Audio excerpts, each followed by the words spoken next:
السلام علیکم ورحمۃ اللہ وبرکاتہ نحمدہ ونصلی علی رسولہ الکریم اما بعد فاعوذ باللہ السمیع العلیم من الشیطان الرجیم بسم اللہ الرحمن الرحیم رب اشرح لی صدری ویسر لی امری واحلل عقدۃ من لسانی یفقہوا قولی اللہم انفعنا بما علمتنا وعلمنا ما ینفعنا وزدنا علما اللہم انی اسألک علما نافعا وعملا متقبلا ورزقا طیبا اللہم فقہنا فی الدین سبحانک لا علم لنا الا ما علمتنا انک انت العلیم الحکیم۔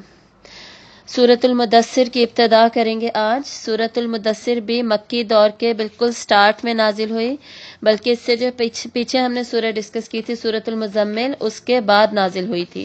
سورۃ المزمل اور مدثر کا ٹاپک بھی آپس میں ملتا جلتا ہے اور ان دونوں ورڈز کے معنی بھی آپس میں ملتے جلتے ہیں۔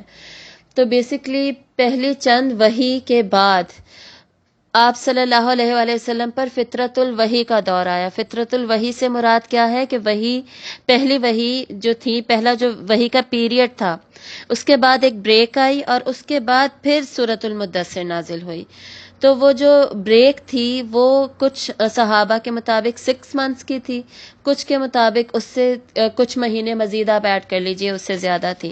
لیکن وہ جو ایک ٹائم پیریڈ آیا جس میں کہ وہی نہیں نازل ہوئی، بیسیکلی آپ صلی اللہ علیہ وآلہ وسلم کو اس ٹائم پیریڈ میں مزید مینٹلی اسٹرانگ کیا گیا، آپ مزید سکون اور اطمینان میں آئے اور اس کے بارے میں غور و فکر کرتے رہے اور سوچ بچار کرتے رہے اور اس کی ایکسیپٹنس اپنے اندر پیدا کرتے رہے کہ یہ ایک پروسیس ہے جو کہ ہو رہا ہے، جو کہ آ رہا ہے اور یہ حقیقت ہے۔ وحی کا آنا، فرشتے کو دیکھنا، یہ سب ایک حقیقت ہے۔ تو اس حقیقت کو ایکسیپٹ کرنے کے لیے ایک فطرت الوحی کا پیریڈ، ایک بریک بیچ میں آئی۔ اس کے بعد پھر سورۃ المدثر کا نزول ہوا۔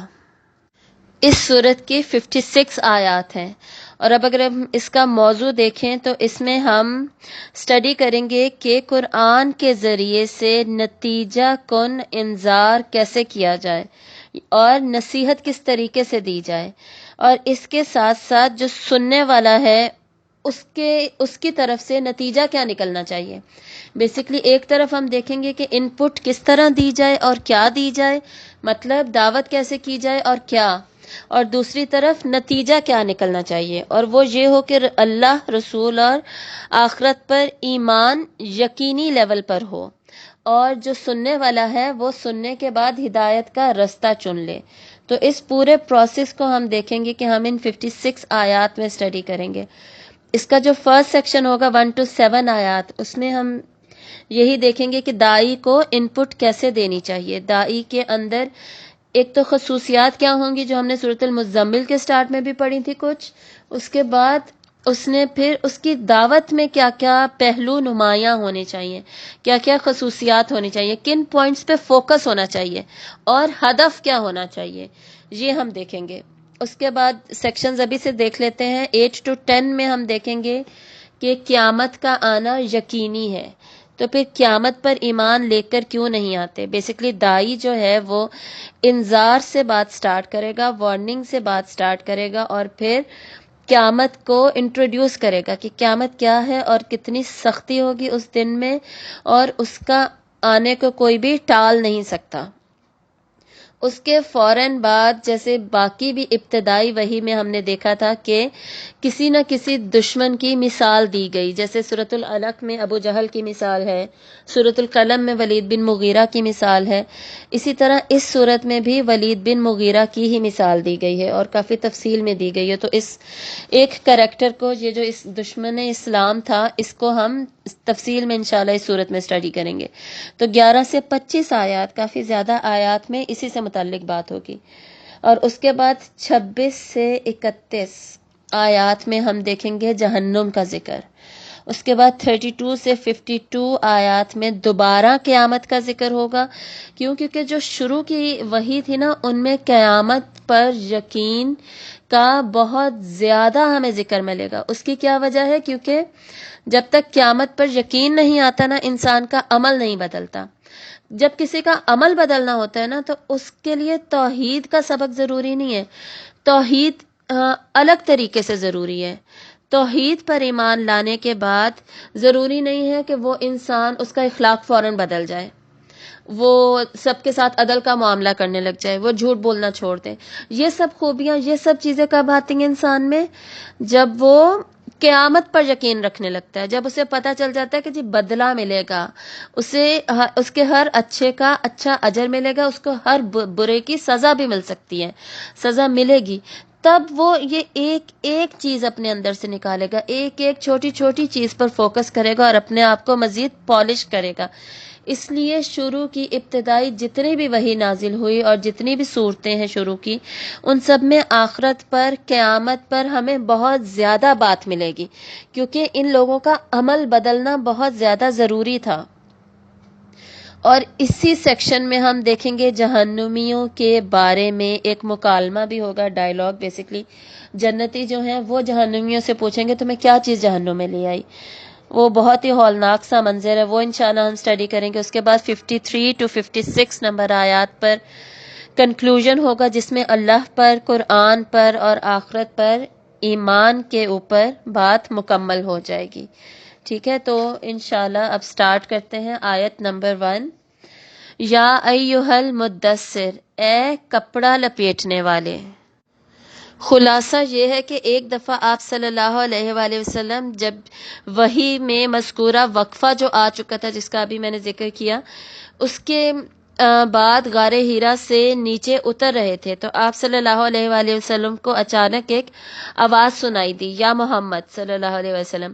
آپ نے ادھر ادھر دیکھا تو کوئی نہیں نظر آیا، پھر جب آپ صلی اللہ علیہ وآلہ وسلم کو پھر آواز آئی اور آپ نے گھبراہٹ اور تشویش میں اوپر کی طرف دیکھا، تو آپ صلی اللہ علیہ وآلہ وسلم کو افق پر حضرت جبرائیل علیہ السلام اپنی اصلی فرشتے کی شکل میں نظر آئے، ملکی شکل میں نظر آئے، اور آپ علیہ السلام کے وجود سے پورا افق بھرا ہوا تھا، جس کا ذکر ہم آخری پارے میں بھی پڑھتے ہیں، وَلَقَدْ رَآهُ فِي أُفُقِ الْمُبِينِ، یعنی یقیناً آپ صلی اللہ علیہ وآلہ وسلم نے حضرت جبرائیل علیہ السلام کو وہاں پر دیکھا، اور اس منظر کو دیکھنے کے بعد آپ صلی اللہ علیہ وآلہ وسلم تھوڑا گھبرا گئے اور آپ پر کپکپی کی کیفیت دوبارہ طاری ہو گئی، وہی کیفیت جو کہ آپ کو وحی کے آغاز کے دور میں بھی طاری ہوئی تھی، جس کا ہم نے سورۃ المزمل میں ذکر پڑھا تھا، اور اس کے بعد سورۃ المزمل نازل ہوئی تھی، اور اب دوبارہ وہی کیفیت ہوئی۔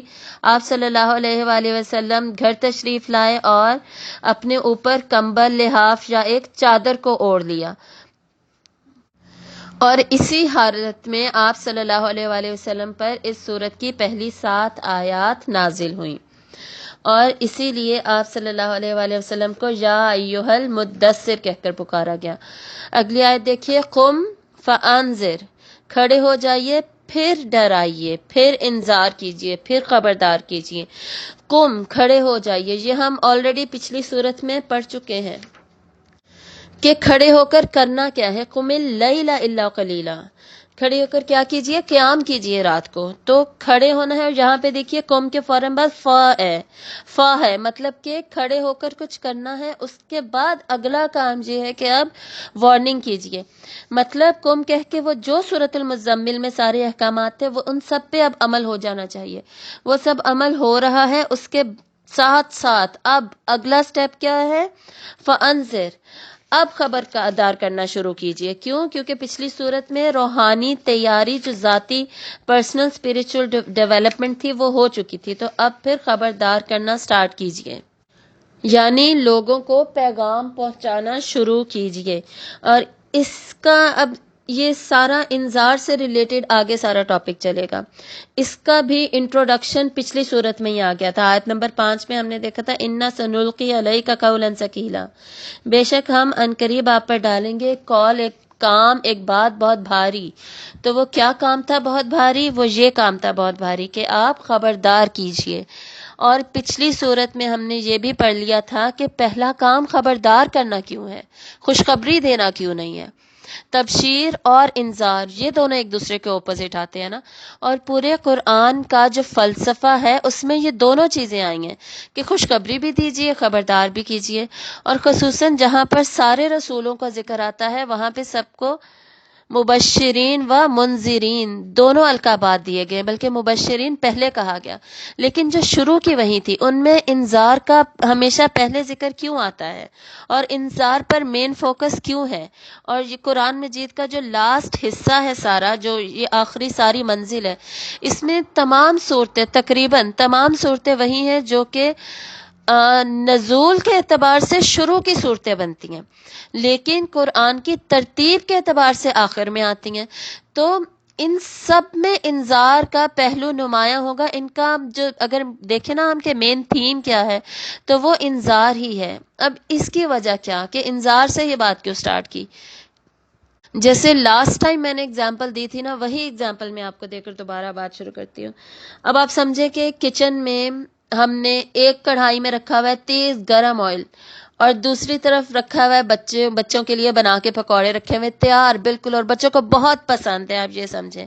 اب بچے باہر ہیں، اب ان کے لیے خوشخبری یہ ہے کہ جی تمہیں وہ گفٹ مل رہا ہے پکوڑے، ٹھیک ہے، اور ان کو ہم نے خبردار کس چیز سے کرنا ہے؟ ساتھ آئل بھی پڑا ہے، دونوں چیزیں اکٹھی پڑی ہیں۔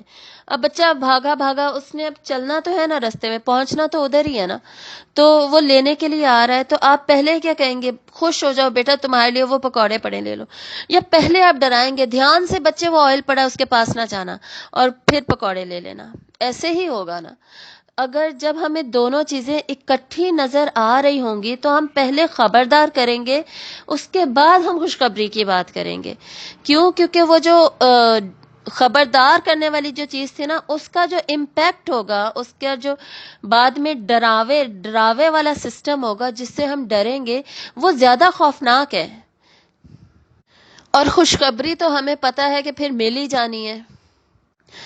تو بات کیا ہوتی ہے بیسکلی، کتنی زیادہ یقینی طور پہ آپ محسوس کر رہے ہیں کہ سامنے ایک طرف جہنم ہے اور ایک طرف جنت ہے، کتنی کلیئر آپ اس کو دیکھ سکتے ہیں اپنے دماغ میں، کتنا زیادہ آپ اس کو امیجن کر سکتے ہیں۔ جتنا زیادہ آپ امیجن کر سکتے ہیں، آپ سب سے پہلے اپنے سب سے پیارے کو نا جہنم سے ڈرائیں گے، بچانے کی کوشش کریں گے، اور ساتھ ساتھ آپ بتائیں گے کہ جنت بھی ہے۔ اگر آپ بالکل سٹارٹ کر رہے ہیں، پیغام کا بالکل سٹارٹ ہے، تو شروعات ایسے کیوں کی جاتی ہے، اس کا فلسفہ ہمیں اچھے طریقے سے سمجھ لینا چاہیے۔ اگر ہم نہیں سمجھیں گے نا تو بہت سارے لوگ جو کہ قرآن پر، اسلامک ٹیچنگز پر، احادیث پر اعتراض کرنے والے ہیں، ان کے اعتراضات میں سے نا ایک اعتراض یہ بھی ہوتا ہے کہ قرآن اتنا زیادہ ڈرانے کی بات کیوں کرتا ہے، اتنا زیادہ انذار کو تو خیر وہ لوگ میننگ ہی ڈرانے کا کر لیتے ہیں نا، وارننگ کا تو مطلب ہی نہیں کیا جاتا، لیکن فرض کریں کہ وارننگ کا بھی مطلب کر لے تو وہ یہ کہیں گے جی وارننگز کی ہی بات کیوں ہو رہی ہیں اینڈ میں۔ اور موسٹلی لوگوں کو صورتیں بھی چھوٹی صورتیں صرف آتی ہوتی ہیں، آخری پارے کی 10 یا 20 صورتیں آتی ہوتی ہیں، یا 29 میں سے سورہ ملک آتی ہوگی، یعنی اس طرح صرف اینڈ کی صورتیں آتی ہوتی ہیں، اور ان سب کا ٹاپک ہی یہ ہے۔ تو انہیں کیا لگتا ہے کہ قرآن میں میکسیمم بات ہی یہ ہو رہی ہے، یا ٹاپک ہی یہ ہے، یا اور کوئی بات ہو ہی نہیں رہی۔ بیسکلی یہ بات نہیں ہے، بات یہ ہے کہ اینڈ میں نزول قرآن کے اعتبار سے پہلی والی وحی جو تھی وہ اینڈ میں ہے قرآن میں ترتیب کے اعتبار سے، اور ان میں ڈسکشن ہی یہ ہوئی ہے۔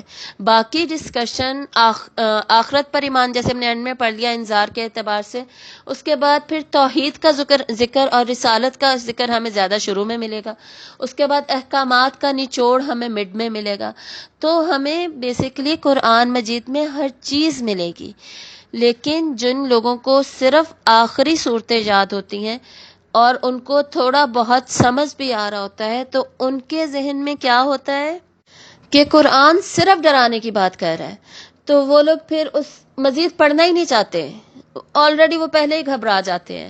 اور ایسے بہت زیادہ لوگ میں نے دیکھے، میں نے یہ اعتراض کرنے والے لوگ بھی میں نے دیکھے کہ جی قرآن میں صرف ڈرایا ہی جا رہا ہے تو ہم ڈرنا ہی نہیں چاہتے، ہم قیامت سے ریلیٹڈ بات ہی نہیں کرنا چاہتے، تو ہم پڑھیں گے ہی نہیں۔ تو یہ جو کانسیپٹس ہیں نا، یہ ان لوگوں کو سمجھانے کے لیے ہمارے دماغ میں بھی کلیئر ہونے بہت ضروری ہوتے ہیں۔ اب آگے دیکھیے، وارننگ کرنی ہے، فَأَنذِرْ تو خبردار کیجئے، آگے کیا کرنا ہے؟ وَرَبَّكَ فَكَبِّرْ اور اپنے رب کی ہی بڑائی بیان کیجئے، بس بڑائی بیان کیجئے۔ مطلب جو انذار کریں گے اس کا ہدف کیا ہوگا، ٹارگٹ کیا ہوگا کہ اپنے رب کی تکبیر کیجئے، بڑائی بیان کیجئے. اور مفعول جو ہے وہ سٹارٹ میں کیوں آتا ہے، ہمیشہ اس کو مقدم کیوں رکھا جاتا ہے، تاکہ اس پر مطلب اس سے یہ ہمیں پتہ چل رہا ہے، حصر کا پتہ چل رہا ہے، تاکید کا پتہ چل رہا ہے، زور دیا جا رہا ہے کہ صرف اپنے رب کی ہی بڑائی بیان کرو. یعنی کسی بھی قسم کا کوئی بھی جو شرک ہو، یا جتنے بھی ان لوگوں نے اس وقت شریک بنا رکھے تھے، ان سب کی مکمل نیگیشن، نفی کی جا رہی ہے کہ اور کسی کی بڑائی بیان نہیں کی جا سکتی، صرف اور صرف اللہ کی بڑائی بیان کی جائے گی. اور کبرہ کا اگر ہم وزن دیکھیں تو یہ تفعیل کے وزن پر ہے. فعل یفعل تفعیل، کبرہ تکبر تکبیر. کہیں کہیں پہ نا وزن بتانا بہت امپورٹنٹ ہو جاتا ہے، تاکہ اس ورڈ کی جو خصوصیات ہے نا اس کو ہم سمجھ سکیں. تو اس سے ہمیں کیا پتہ چلا کہ جو بڑائی بتانی ہے، جب یہ تفعیل کے وزن پہ آتا ہے نا تو اس میں تسلسل کا پہلو آ جاتا ہے کہ مسلسل بتائی جائے گی، بار بار بتائی جائے گی، ہمارے ہر عمل کے ذریعے سے بتائی جائے گی. تو اسی سے ہم یہ بھی ڈسکس کر لیتے ہیں کہ تکبیر کے پھر ڈیفرنٹ سٹیپس ہوں گے، ڈیفرنٹ مراحل ہوں گے. ان میں سے سب سے پہلا مرحلہ وہ یہی ہوگا کہ دل میں اللہ کی بڑائی کو مانا جائے، اپنے دل میں، اپنے ادراک میں، اپنے شعور میں یہ سمجھا جائے کہ اللہ ہی سب سے بڑا ہے.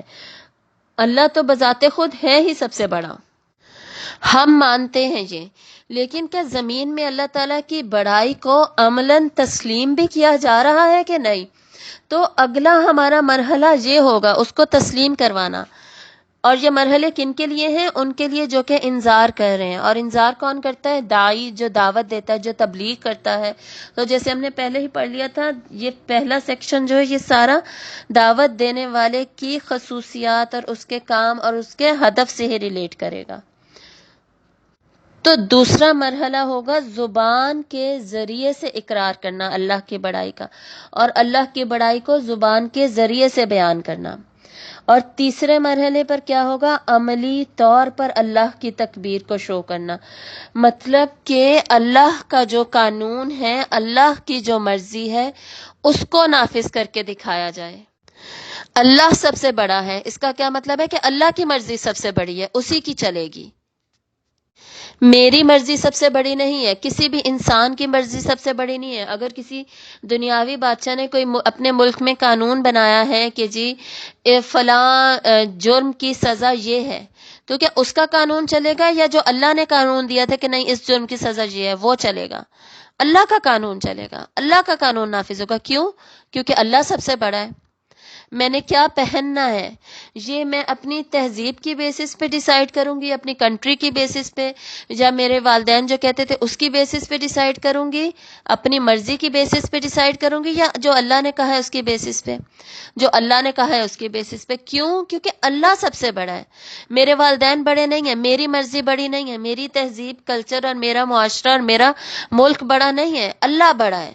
یہ ہوتا ہے عملاً اللہ کی بڑائی کو بیان کرنا، عملاً اس چیز کو ایکسیپٹ کرنا کہ ہماری زندگیوں میں سب سے بڑا صرف اللہ ہی ہے، سب سے بلند شان صرف اور صرف اللہ ہی کی ہے.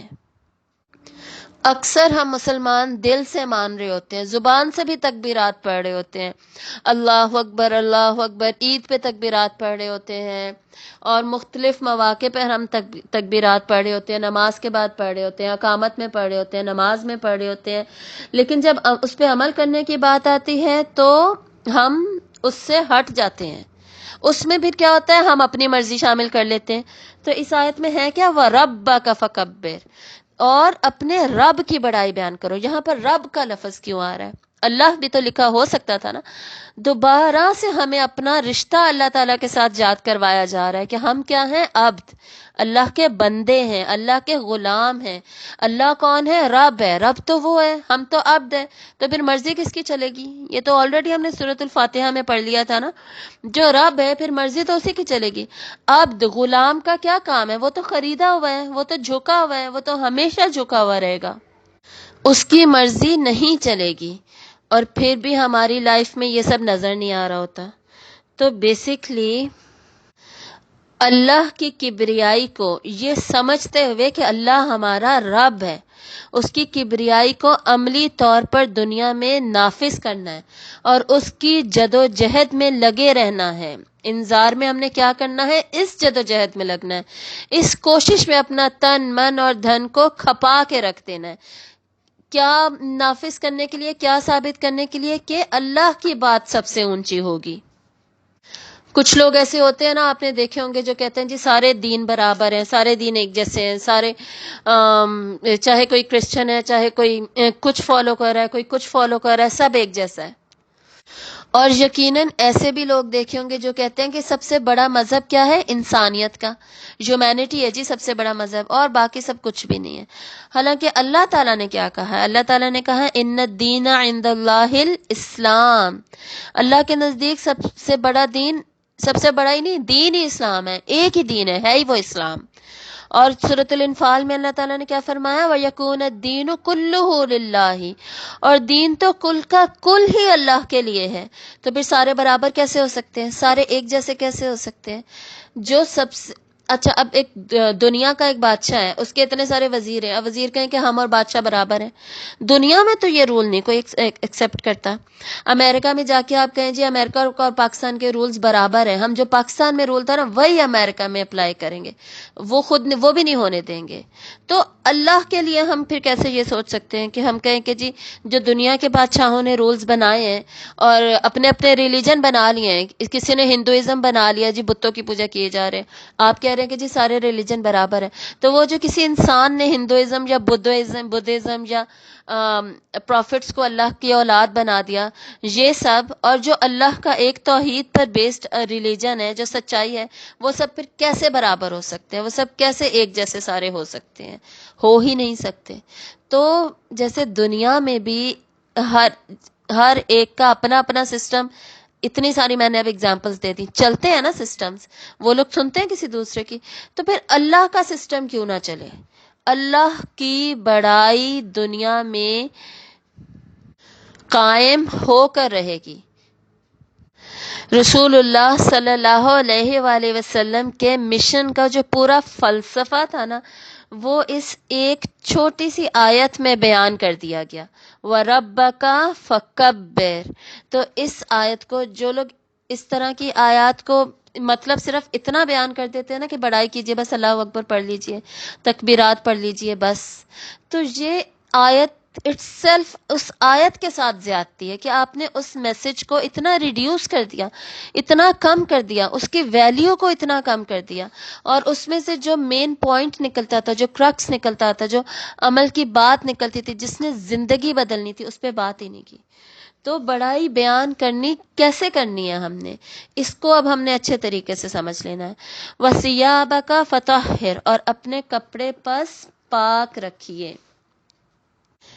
اس کے بعد جو آپ صلی اللہ علیہ وسلم کو پہلا ذاتی حکم دیا گیا، ذاتی حکم کے ذاتی اپنے لیے سب سے پہلا کام کیا کرنا ہے، اور ہر دائی کے لیے اور ہر مسلمان کے لیے، وہ ہے طہارت، صرف ظاہری طور پہ ہی نہیں، باطنی طور پر بھی۔ اپنے کپڑے اور جسم وغیرہ کو ہی پاک نہیں رکھنا وضو اور طہارت اور غسل کے ذریعے، بلکہ اپنے اخلاق و کردار کو بھی پاک صاف رکھنا ہے۔ اور صرف اتنا ہی نہیں، پاک صاف صحبت میں بھی رہنا ہے، برے لوگوں کی صحبت سے بھی بچنا ہے، اپنے اخلاق کو بھی پاک صاف رکھنا ہے، جیسے غصہ، شرک، ہر طرح کے گناہ، نیگیٹو رسپانس دینا، ری ایکٹیو رسپانسز دینا، پیسیمسٹک ہونا، چیخنا چلانا، یہ سب کچھ دائی کے کریکٹر میں نہیں ہوگا، اس سب سے دائی پاک ہوگا۔ بیسیکلی جو پاکیزہ مقصد اس سے پہلے ہم نے ابھی ہدف معین کیا تھا نا، اس کے حصول کا صرف ممکن طریقہ کیا ہے کہ انسان خود بھی پاکیزہ ہی رہے۔ وَالرُّجْزَ فَاهْجُرْ، اور ہر قسم کی گندگی سے دور رہیے، چاہے وہ ظاہری ہو، چاہے وہ باطنی ہو، اور چاہے یہ بتوں کے شرک کی گندگی ہو، اس طرح کی ہر چیز سے دور رہیے۔ یعنی تبلیغ کا کام جاری رکھیے، لیکن ساتھ ساتھ اپنے پہلو کو بھی بچاتے رہیے۔ اب ظاہر ہے ان لوگوں میں تو جانا پڑے گا تبلیغ کرنے کے لیے، لیکن ان کے اثرات ہم پر نہیں ہونے چاہیے. کسی بھی داعی پر جو برائی ارد گرد پھیلی ہوئی ہو، جو ہماری پاکیزگی کو دور کرنے والی ہو، اس میں انوالو نہیں ہونا، اس سے اپنے دامن کو بچ کر چلنا ہے کہ ہم اللہ کی بڑائی کو بیان کر سکیں. وَلَا تَمْنُنْ تَسْتَكْثِرْ، اور نہ آپ احسان کیجئے کہ آپ زیادہ حاصل کر سکیں. مطلب کسی کے ساتھ بھی اس لیے نہ نیکی کریں کہ اس کا آپ کو بدلہ ملے دنیا میں وہ آپ کو بدلے دیں زیادہ کر کے، بلکہ کسی قسم کی لوگوں سے توقع نہ رکھیں اور اپنا کام بغیر نتیجے پر نظر رکھے اسے جاری رکھیے. مقصد یہ ہے کہ اپنے کام کو منقطع مت ہونے دیجئے، کسی بھی طریقے سے اسے روکیے مت. کسی بھی داعی کو کسی بھی پوائنٹ پہ رکنا نہیں چاہیے یہ سوچ کر کہ جی آگے سے نتیجہ نظر آ رہا یا نتیجہ نظر نہیں آ رہا. جیسے سورہ نوح میں بھی ہم نے بات کی تھی، جیسے حضرت نوح علیہ السلام اتنے سال عبادت وہ تبلیغ کرتے رہے اور کتنے کم مسلمان ان پر ایمان لے کر آئے، کتنے کم لوگ ایمان لے کر آئے. کیا ریشو تھا؟ 1 سال میں 1 انسان صرف. پھر بھی وہ رکے نہیں. تو وہی حکم یہاں پر دیا جا رہا ہے، وَلِرَبِّكَ فَاصْبِرْ، اور اپنے رب کے لیے پس صبر کیجئے.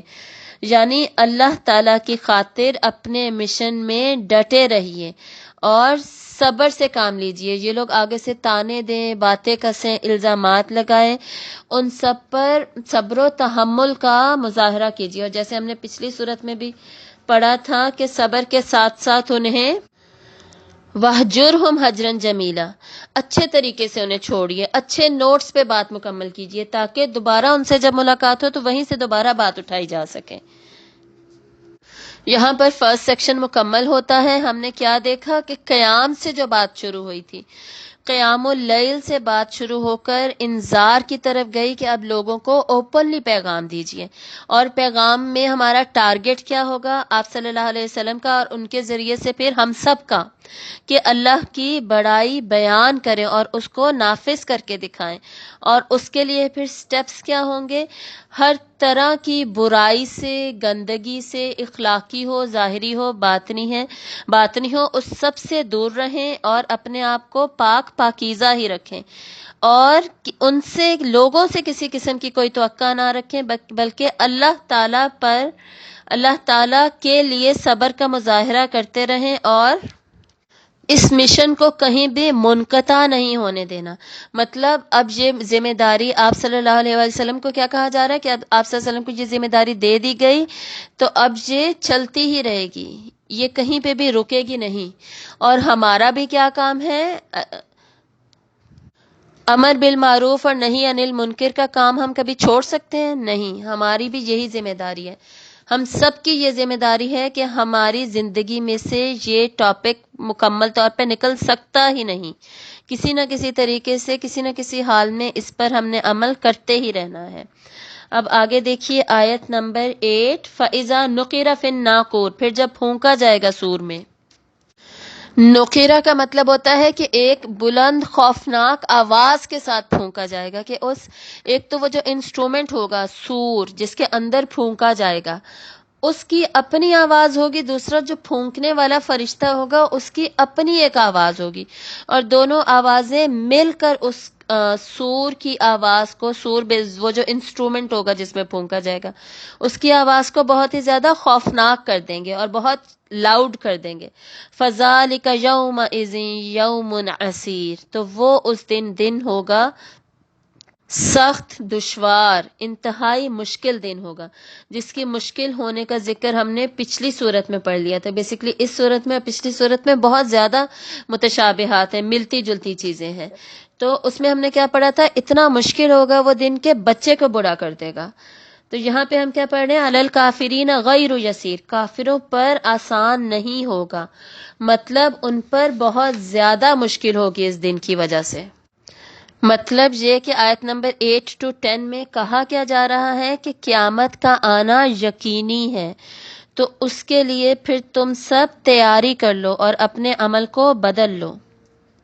اب یہ جو کافرین تھے جن کو یہاں پہ خبردار کیا جا رہا ہے کہ یہ دن آسان نہیں ہوگا تمہارے لیے، انہی میں سے کافروں کے ایک سردار کی مثال دی جا رہی ہے آگے آیت نمبر 11 سے 25 تک۔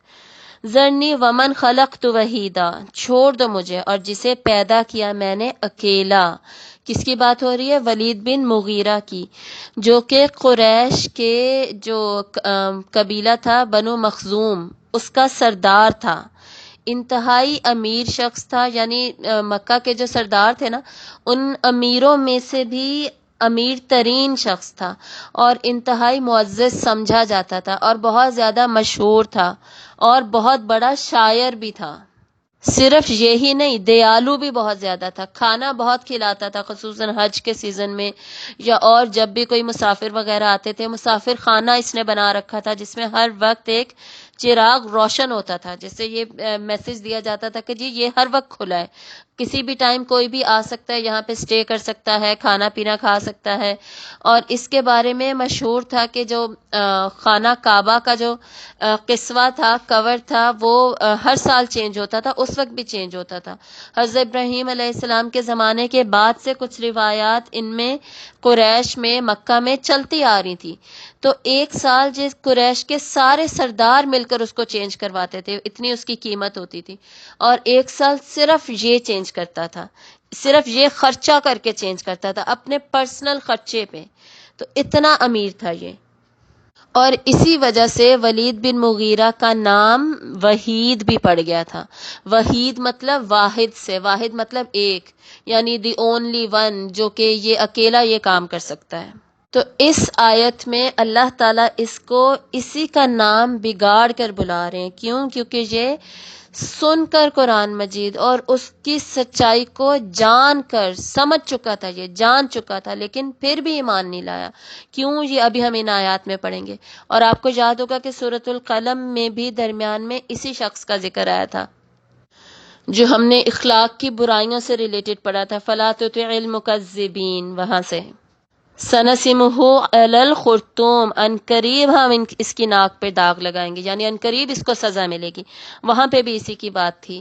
اور قرآن مجید میں دو دشمن اسلام ایسے تھے جن کا نام کے ساتھ ذکر آیا ہے، ایک کا تو ڈائریکٹ نام ہے نا ابو لہب، سورۃ اللہب یا سورۃ المسد، دو نام ہے سورت کے، اس میں، اور یہاں پر اس ولید بن مغیرہ کا دوسرا نام، اس کا ٹائٹل آیا ہے، تو یہ دو ہی ہیں جن کا نام کے ساتھ ذکر آیا ہے۔ اور اس کے متعلق، ولید بن مغیرہ کے متعلق سورۃ القلم اور یہ سورۃ المدثر ہے نہیں، سورہ عبسہ ہم پڑھیں گے آخری پارے میں، اس میں بھی اسی کا ذکر ہے، یہی تھا سردار جو وہاں موجود تھا۔ اور اس کے علاوہ سورۃ الزخرف میں ہم نے جو آیات پڑھی تھی جہاں پر اللہ تعالیٰ نے فرمایا کہ یہ کہتے ہیں کہ قرآن مجید مکہ اور طائف کے دو وادیوں کے یہ دو مقدس معزز سرداروں پہ کیوں نہیں نازل ہوا؟ تو ان میں سے بھی ایک یہ ولید بن مغیرہ ہی مراد تھا، اور دوسرا بنو ثقیف جو طائف کا قبیلہ تھا اس کے سردار مراد تھا، تو اس میں بھی اسی کا ذکر ہے۔ اب اتنا بڑا سردار، اور اگر یہ اسلام کو قبول کر لیتا تو اس زمانے میں، اب اس وقت کے حساب سے سوچئے جب مسلمانوں کی تعداد کتنی کم تھی۔ حضرت عمر رضی اللہ تعالیٰ عنہ جب ایمان لے کر آیا نا، تو کہا جاتا ہے کہ وہ اس وقت تقریباً 30-35 کے قریب مسلمان تھے، موجود تھے، اس کے بعد وہ ایمان لے کر آئے تھے، تو وہ چھٹے سال کی بات ہے، یہ تو بالکل سٹارٹ کی پہلے دوسرے سال کی بات ہے، تو کتنے کم مسلمان ہوں گے، تقریباً سمجھے 10 ہوں گے یا 15 ہوں گے، اس سے زیادہ نہیں ہوں گے۔ تو اگر یہ اتنا بڑا سردار اس وقت ایمان لے آتا تو سرداروں کی تو فالوئنگ بھی زیادہ ہوتی ہے، اور یہ پولیٹیکل فگر بھی تھا، اور اس کا پھر امپیکٹ تھا جو اپنے پورے قبیلے پہ سرداروں کا امپیکٹ ہوتا ہے، پھر پورے معاشرے پہ ہوتا ہے، تو اس کی دیکھا دیکھی بڑے لوگوں کی فالوئنگ ہوتی ہے زیادہ، تو اس کی دیکھا دیکھی بہت سارے لوگ پھر مسلمان ہوتے اور ایمان لے کر آتے اور اس کو سچا سمجھتے۔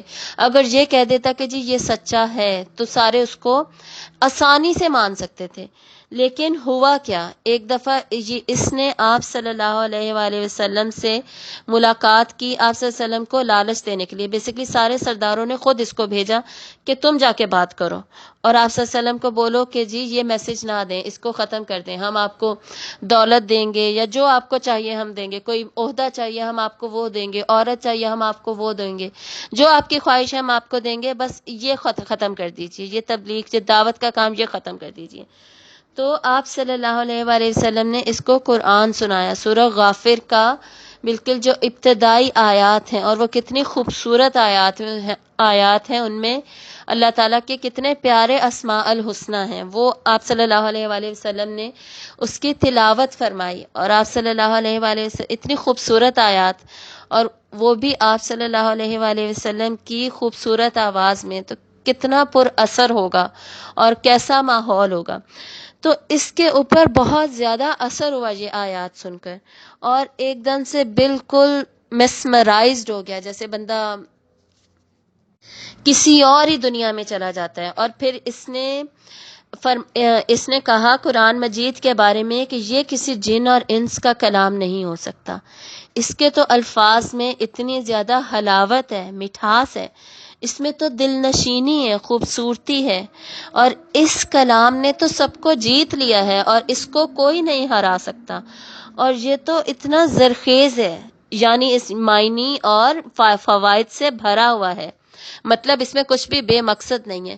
اور اس کا یہ جو ڈائلاگ تھا نا، یہ جو اس نے کہا تھا، یہ ابھی بھی علوم القرآن، دا سائنسز آف قرآن کی جتنی بھی کتابیں ہیں نا، ان سب میں اس کے یہ الفاظ، اس نے یہ پوئٹری کی شکل میں کہے تھے، بیسیکلی شاعر تھا نا، تو یہ الفاظ کوٹ کیے جاتے ہیں کہ کسی بھی نان مسلم نے جو قرآن کی بہترین تعریف کی، وہ اس نے یہ کی تھی یہاں پر، یعنی یہ مان گیا تھا، اس نے ایکسیپٹ کر لیا تھا کہ یہ کسی انسان کا کلام نہیں ہے، کسی کے بس کی چیز نہیں ہے، یہ کچھ اور ہی ہے، یہ اللہ کا ہی کلام ہے، یہ وحی ہے۔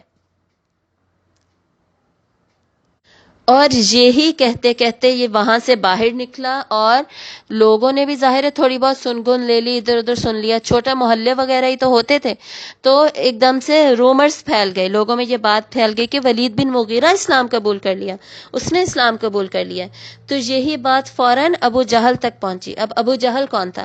ابو جہل اسی کے قبیلے کا بندہ تھا، بنو مخزوم کا ہی دوسرے نمبر کا سردار تھا، سیکنڈ انچارج جیسے ہوتا ہے ولید بن مغیرہ کے بعد، اور یہ ولید بن مغیرہ کا سگا بھتیجا بھی تھا، ٹھیک ہے۔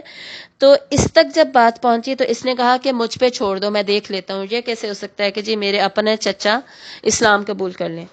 تو یہ گیا اپنے ولید بن مغیرہ کے پاس، اپنے چچا کے پاس، اور کہا کہ جی ہم تو ایسے سن رہے ہیں کہ آپ نے ایسے کہا ہے وحی کے بارے میں اور آپ صلی اللہ علیہ وآلہ وسلم کے بارے میں، تو یہ کیا ہے؟ تو اس نے کہا کہ ہاں ہے تو ایسا ہی، واقعی وہ کلام تو بہت ہی عجیب ہے، بہت ہی مختلف ہے۔ تو ابو جہل نے کہا کہ اگر اس طرح آپ نے کیا تو پھر تو یہ سارے لوگ آپ کو چھوڑ دیں گے، آپ کا یہ عہدہ وغیرہ سارا ختم ہو جائے گا اور آپ کی عزت معاشرے سے ختم ہو جائے گی۔ بیسیکلی اس کو فوراً بہکانا شروع کر دیا کہ وہ اپنی سوچ بدل لے اور واپس آ جائے۔ بیسیکلی دنیا کا اتنا زیادہ لالچ دیا، دنیا کے مفادات بتائے کہ تم سے تو سارا کچھ چھن جائے گا، تمہیں ان کے ساتھ پھر انوالو ہونا پڑے گا، ان کے ساتھ رہنا پڑے گا، اور نہ تمہارے پاس عہدہ رہے گا، نہ تمہاری دولت رہے گی، کچھ بھی نہیں رہے گا۔ ایسا وہ ڈرا کہ پھر وہ کہنے لگا کہ تو اب میں کیا کروں، میں نے تو ایسے کہا ہے، اب میں پھر اس کو کیا سمجھوں؟ تو ابو جہل نے کہا کہ تم کہہ دو کہ جی یہ جھوٹا ہے، یہ جھوٹ بول رہے ہیں۔ تو ولید بن مغیرہ نے کہا کہ یہ کیسے ہو سکتا ہے کہ میں ایسے کہہ دوں یہ جھوٹا ہے، ہم نے تو کبھی آپ صلی اللہ علیہ وسلم کو جھوٹ بولتے نہیں دیکھا، تو جھوٹا تو وہ ہے ہی نہیں۔ تو پھر ابو جہل نے کہا کہ آپ کہہ دیں کہ جی وہ مجنون ہے۔ تو اس نے ولید بن مغیرہ نے کہا کہ بھئی یہ میں کیسے کہہ دوں کہ مجنون ہے، آپ صلی اللہ علیہ وآلہ وسلم نے کبھی کوئی ایسا کام نہیں کیا، کوئی ایسی بات نہیں کی جیسے کہ پاگل لوگ کہہ رہے ہوتے ہیں، کبھی ہم نے آپ صلی اللہ علیہ وسلم کو اس طرح کی حالت میں نہیں دیکھا، کوئی ایسی عجیب باتیں کرتے نہیں دیکھا، تو یہ میں کیسے کہہ دوں؟ تو ابو جہل نے پھر کہا اچھا بھئی یہ کہہ دو کہ کاہن ہے۔ تو ولید بن مغیرہ نے کہا کہ یہ بھی میں کیسے کہہ دوں، کاہنوں کے پاس تو بہت عجیب عجیب سی چیزیں ہوتی ہیں، کھوپڑیاں اور کارڈ اور پتہ نہیں کیا کچھ جو بھی ان کے اس وقت کے زمانے میں ہوگا، اور ان کے تو بڑے طریقے ہوتے ہیں، وہ تو بڑی ذو معنی باتیں کرتے ہیں۔ تو آپ صلی اللہ علیہ وسلم کے پاس تو نہ کوئی ایسی چیزیں ہیں، نہ آپ ذو معنی باتیں کرتے ہیں، بلکہ کلیئر ڈائریکٹ بات کرتے ہیں، اور ایسے کوئی اعمال بھی نہیں آپ کرتے، عمل وغیرہ بھی نہیں کرتے، تو یہ میں کیسے کہہ دوں کہ آپ کاہن ہیں؟ تو اس نے کہا کہ اچھا پھر یہ کہہ دیں کہ جی شاعر ہے۔ تو ولید بن مغیرہ نے کہا کہ بھائی شاعر تو میں ہوں، قریش کا سب سے بڑا شاعر میں ہوں، اتنی اچھی میں شاعری کرتا ہوں، تو میں کیسے مان جاؤں کہ جی وہ شاعر ہے، وہ اتنی اچھی وہ شاعری کر رہا ہے، یعنی میں اپنے آپ کو کم کر دوں؟ تو اس پہ بھی نہیں وہ آیا۔ پھر اس نے کہا اچھا ٹھیک ہے تم جاؤ، میں سوچتا ہوں۔ تو ابو جہل چلا گیا، پھر ولید بن مغیرہ نے سوچنا شروع کیا، اور یہاں سے اس کی یہ جو حالت تھی وہ ان آیات میں اللہ تعالیٰ نے بیان کی ہے۔ وہ جو یہ اندر اکیلا اپنے کمرے میں سوچتا رہا، اس کے مائنڈ میں جو ساری گیم چلتی رہی، ساری اس نے پلاننگ کی اندر، اس کی انتہائی خوبصورت منظر کشی اب ہم اس صورت میں پڑھیں گے۔ ذرنی ومن خلقت وحیدا، چھوڑ دو مجھے اور جسے میں نے پیدا کیا اکیلا، وحید۔ مراد یہ ہے کہ اتنی آیات اس نے سنی اور اس کے اوپر واضح ہو گئی، پھر بھی یہ ایمان نہیں لے کر آیا، اب میں اس سے خود ڈیل کر لوں گا، مجھے اور اس کو اکیلا چھوڑ دو، میں اس سے خود نمٹ لوں گا۔ یہ اللہ تعالیٰ یہاں پر کہہ رہے ہیں، یہ وہ انسان جسے میں نے خود پیدا کیا تھا اور اکیلا، وحید ایک تو اس کا ٹائٹل تھا، دوسرا یہ بھی کہا جاتا ہے کہ یہ اپنے ماں باپ کی اکلوتی اولاد تھا، تو اس ریفرنس سے بھی اسے کہا جا رہا ہے۔ وَجَعَلْتُ لَهُ مَالًا مَمْدُودًا، اور بنایا میں نے اس کے لیے مال لمبا چوڑا، ممدودہ ایسا مال جو کہ بڑھتا ہی جا رہا ہے، بڑھتا ہی جا رہا ہے، جس میں کمی نہیں ہو رہی بلکہ مسلسل گروتھ ہو رہی ہے۔ تو اتنا زیادہ میں نے اسے امیر بنایا، اللہ تعالیٰ کہہ رہے ہیں اتنی دولت میں نے اسے دی۔ وَبَنِينَ شُهُودًا، اور بیٹے حاضر رہنے والے، شہود، یعنی اتنے اس کو اولاد بھی دی، اس کو بیٹے بھی دیے، اور کتابوں میں لکھا ہوا ہے، سیرت کی کتابوں میں، کہ اس کے 7 یا 9 بیٹے تھے، اور وہ بھی اس کے پاس رہنے والے ہمیشہ۔ مطلب یہ کہ ایسا بھی نہیں تھا کہ انہیں کہیں اور جا کے کمانے کی ضرورت ہو، تجارت کرنے کی ضرورت ہو، اس کو چھوڑ چھوڑ کے چلے گئے ہوں، اس کے ساتھ رہتے تھے، اس کی سپورٹ تھی۔ پرانے زمانوں میں کیا ہوتا تھا، ساری طاقت، ساری پروٹیکشن، ساری ڈیپینڈنسی کس پہ ہوتی تھی؟ بیٹوں پہ ہوتی تھی۔ آج کل بھی ہے، لیکن آپ خود سوچیں کہ آج کل تو ہمارے پاس ریٹائرمنٹ پلانز ہیں، پینشن پلانز ہیں، ہمارے ATM اکاؤنٹس ہیں، ہماری جائیدادیں وغیرہ ہوتی ہیں، زمین ہوتی ہے، اتنا کچھ ہمیں کچھ نہ کچھ بڑھاپے میں سپورٹ کر ہی جاتا ہے اگر کسی کے بیٹے نہیں بھی ہیں۔ پرانے زمانوں میں اس میں سے کچھ بھی نہیں ہوتا تھا، بیٹے ہی بیٹے ہوتے تھے، تو وہی سپورٹ کریں گے، وہی پروٹیکشن دیں گے بڑھاپے میں، وہی رکھیں گے، وہی سب کچھ ہوں گے، بچائیں گے بھی وہ، کوئی جنگ وغیرہ ہو گئی، کوئی کسی سے جھگڑا ہو گیا، کیونکہ قبیلے جو تھے لڑتے تو رہتے تھے آپس میں، تو یہ بیٹے ہی ہوں گے ارد گرد میرے، تو بیٹے بھی ایسے جو ہر وقت اس کے پاس رہتے تھے، اتنا کچھ اللہ نے اسے دے رکھا تھا۔ وَمَهَّدتُّ لَهُ تَمْهِيدًا، اور پھیلایا میں نے اس کے لیے، پھیلانا یعنی اتنی زیادہ اس کو مال اور جائیداد دے رکھی تھی۔ اس کی جو مال وغیرہ تھا، اس کی جو جائیدادیں تھیں، اس کے باغات صرف مکہ میں ہی نہیں تھے بلکہ طائف میں بھی تھے، اتنا اللہ نے اسے نواز رکھا تھا۔ یعنی اللہ تعالیٰ کہہ رہے ہیں کہ میں نے اس کو اتنا کچھ دے رکھا تھا، اور اس نے میرا کلام سنا تو اس نے آگے سے یہ بہیو کیا، بجائے یہ کہ اس کو ایکسیپٹ کرے، آگے سے الٹا الٹا سوچ کے اس کی ریجیکشن کی پلاننگ کر رہا ہے۔ یہ مجال ہے اس کی، یعنی اللہ تعالیٰ اوفینس لے رہے ہیں اس سے۔ ثم یطمع ان ارید، پھر وہ لالچ رکھتا ہے کہ میں زیادہ دوں، یعنی یہ بھی امید ہے کہ اس کے مال، دولت، اولاد سب بڑھتا ہی جائے، کچھ کم بھی نہ ہو۔ اللہ سے اتنی اچھی اچھی امیدیں ہیں، اور اللہ تعالیٰ جب اس سے یہ کہتے ہیں کہ یہ ایمان لے کر آئے، اس کے اوپر جب قرآن پیش کیا جاتا ہے تو اس کی جو ہے، اس کا جو رسپانس ہے وہ بالکل اپوزٹ ہے، وہ ڈیفرنٹ ہے۔ ہونا تو یہ چاہیے نا کہ جس اللہ نے اتنا کچھ ہمیں دیا ہے، ہم رسپانس میں اس اللہ کی شکر گزاری کریں، نہ کہ کفر اور ناشکری کریں، لیکن اس نے کیا کیا؟ کفر اور ناشکری۔ مزید آگے اللہ تعالیٰ اپنے غصے کا اظہار کر رہے ہیں، اپنی ساری نعمتیں اس کو گنوا کے اب اس پہ غصے کا اظہار ہو رہا ہے کہ اس کا انجام کیا ہوگا۔ اس کے بعد پھر اس کی حالت بتائیں گے اللہ تعالیٰ۔ کلا، ہرگز نہیں۔ کلا ایک ہم پڑھتے ہیں نا، لا ہوتا ہے نہیں، کلا یعنی انتہائی غصے میں جو نہیں کہا جاتا ہے، وہ ایک تھپڑ مار کے نہیں کہنا، اس طرح ہرگز نہیں۔ انہ کان لآیاتنا عنیدا، بے شک وہ ہے وہ ہماری آیات سے سخت عناد رکھنے والا۔ مطلب اللہ کی آیات کا مخالفت کی ہے اس نے، اللہ کی آیات کا مخالف بن گیا اور دشمن بن گیا، یہ کیا اس نے۔ سأرہقہ صعودا، ان قریب میں چڑھاؤں گا اسے کٹھن چڑھائی، یعنی ایسا عذاب اس کو دیا جائے گا جس کی شدت ہر آن بڑھتی ہی جائے گی، کم نہیں ہوگا اس کا عذاب۔ کیوں؟ آگے اب اس کی ساری سچویشن بتائی جا رہی ہے۔ انہو فکر وقدر، بے شک وہ، اس نے سوچا اور اس نے اندازہ کیا۔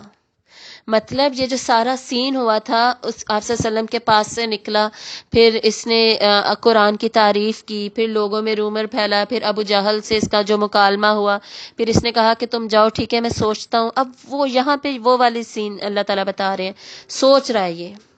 اب آپ خود سوچئے کہ اس کے جیسا جو بڑا معتبر شخص تھا اور شاعر بھی تھا اور بڑی ویلیو تھی جس کی، اور جس نے آلریڈی اپنی زبان سے خود ہی قرآن کی تعریف بھی کر دی تھی، اب اس کے لیے فوراً انکار کر دینا اتنا آسان کام نہیں تھا کہ وہ اپنے ضمیر کو دبائے اور زبان سے فوراً ہی کسی نہ کسی قسم کا کوئی بھی جھوٹ بول دے۔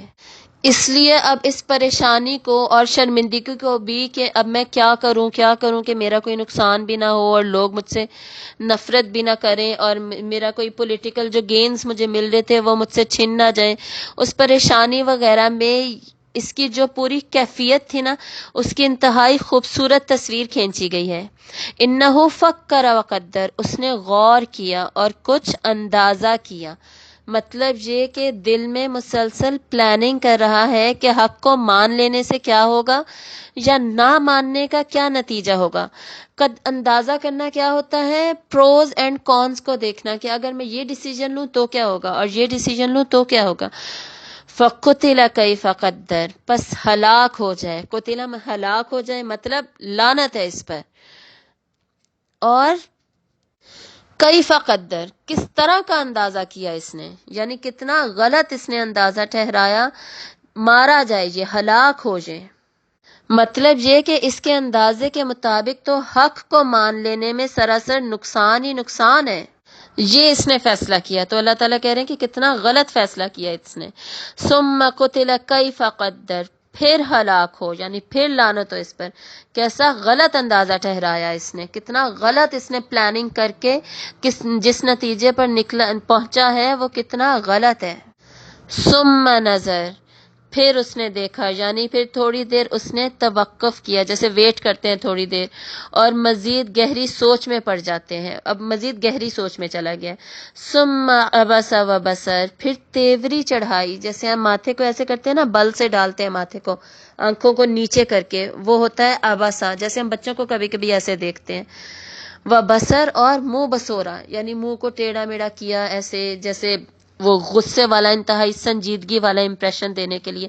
ثم ادبر واستکبر، پھر پیٹھ پھیری، یعنی مڑ گیا مطلب ایک تو جو اس وقت قرآن کی تعریف کی تھی اور اس کو سچ مان لیا تھا، اس بات سے ہی مڑ گیا، اور دوسرا مڑنے کا مطلب کیا ہے؟ فزیکلی بھی اس وقت وہاں سے مڑا۔ واستکبر، اور تکبر کیا، یعنی باہر نکلا، اور پھر جو اس نے بات کی تھی اس بات میں پھر کیا تھا؟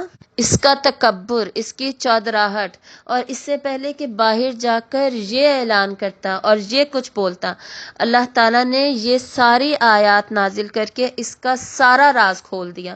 اور خود سوچئے اگر ہمیں یہ واقعہ صرف سیرت کی کتابوں میں ملتا تو اس کے تنہائی میں، اس کے کمرے میں، اور وہ بھی اس کے دماغ میں جو چل رہا تھا، وہ کیا ہمیں کبھی بھی پتہ چل سکتا تھا؟ باقی سارے تو وہاں پہ انسان ہی تھے نا، سیرت کی تو تاریخ تو کوئی انسان ہی لکھتا، تو کوئی بھی انسان کتنی بھی خوبصورتی سے لکھ لیتا، اس کے دماغ کی کیفیات، اس کی تنہائی کی کیفیات نہیں لکھ سکتا تھا۔ یہ صرف ہمیں قرآن مجید سے پتہ چلتی ہیں، اور یہ بھی قرآن مجید کے معجزات میں سے ایک معجزہ ہے۔ اللہ تعالیٰ نے اس کے دماغ کا سارا نقشہ ہمارے سامنے کھول کر پیش کر دیا، اور پھر آخر کار اس نے اپنے تکبر کی وجہ سے کہا کیا، اور تکبر ہوتا کیا ہے اس کو ہم دوبارہ ریپیٹ کر لیتے، ریوائز کر لیتے ہیں۔ یہ پہلے ویسے میں نے بتایا ہوا ہے۔ تکبر اپنے آپ کو بڑا سمجھنا، اور کب بڑا سمجھنا؟ جب آپ سامنے والے کو یا دوسری چیز کو چھوٹا سمجھ رہے ہیں، مطلب دوسرے کو حقیر سمجھتے ہوئے اپنے آپ کو بڑا سمجھنا۔ تو اس نے تکبر کیا کیا؟ اپنے آپ کو بڑا سمجھا، اپنی شاعری کو بڑا سمجھا اللہ کے کلام کے مقابلے میں، اپنے آپ کو بڑا سمجھا آپ صلی اللہ علیہ وآلہ وسلم کے مقابلے میں۔ تبھی اس نے پہلے یہ بھی کہا تھا نا کہ ہم دونوں پہ کیوں نہیں قرآن نازل ہوا، اس پر کیوں نازل ہوا، اور اب باقی جو آپ صلی اللہ علیہ وسلم کے ساتھ مسلمان تھے ان کو حقیر سمجھا، اپنے آپ کو بڑا سمجھا۔ یہ سورہ عبس سے بھی ہمیں پتہ چلتا ہے جب کہتا ہے کہ جی یہ اندھا اور یہ آپ کے ساتھ ہیں، ان کے ہوتے ہوئے میں نہیں آپ کے ساتھ ہو سکتا، ہم نہیں آپ کے ساتھ ہو سکتے۔ تو یہ ساری صورتوں سے، سارے واقعات سے پتہ چلتا ہے کہ اس کے دماغ میں تھا کیا، ہر چیز کا تکبر، باقی تمام چیزوں کو حقیر سمجھتے ہوئے اس نے اپنے آپ کو انتہائی بڑی چیز سمجھا۔ اور پھر کہا کیا باہر نکل کے؟ فقال ان ھذا الا سحر یؤثر، پھر اس نے کہا کہ یہ تو بس جادو ہے جو پہلے سے چلا آ رہا ہے، یعنی اور کوئی بات سمجھ نہیں آئی تو الٹیمیٹلی ان دی اینڈ جو چیز کبھی سمجھ نہیں آتی اس کو کوئی کیا کہتا ہے کہ یہ تو جادو ہے۔ یعنی اب ہمیں بھی فرض کریں کہ کچھ ہو رہا ہے، ہم اسے سمجھ نہیں پا رہے کہ یہ ہو کیا رہا ہے، بہت ہی کوئی عجیب چیز ہو ہم دیکھ رہے ہو تو ہم کہیں گے یہ تو جادو ہے، یہ تو عجیب سی چیز ہے۔ تو اس کو بھی کوئی وجہ آپ سمجھ نہیں ہے کہ میں بولوں کیا، میں کیا ایسی بات کیا بولوں جس سے کہ لوگ اس سے ہٹ جائیں اور میں اپنی بات سے ہٹ سکوں آرام سے۔ تو اس نے کہہ دیا کہ بس یہ تو صرف جادو ہے اور یہ کچھ بھی نہیں ہے۔ ان ھذا الا قول البشر، یہ نہیں ہے مگر ایک انسان کا کلام۔ اتنا بڑا جھوٹ بھی ساتھ بول دیا کہ یہ جو میں ابھی سن کر آیا ہوں یہ صرف انسان کا کلام ہی تو ہے، اور جادو کا اثر ہے بس اس کے اوپر کہ یہ کلام یہ پڑھتے ہیں ہے انسان کا ہی، لیکن ایک جادو سا ہو جاتا ہے بس، جس کی وجہ سے انسان عجیب سا محسوس کرنے لگ جاتا ہے، ورنہ اور کوئی اس میں خاص بات نہیں ہے۔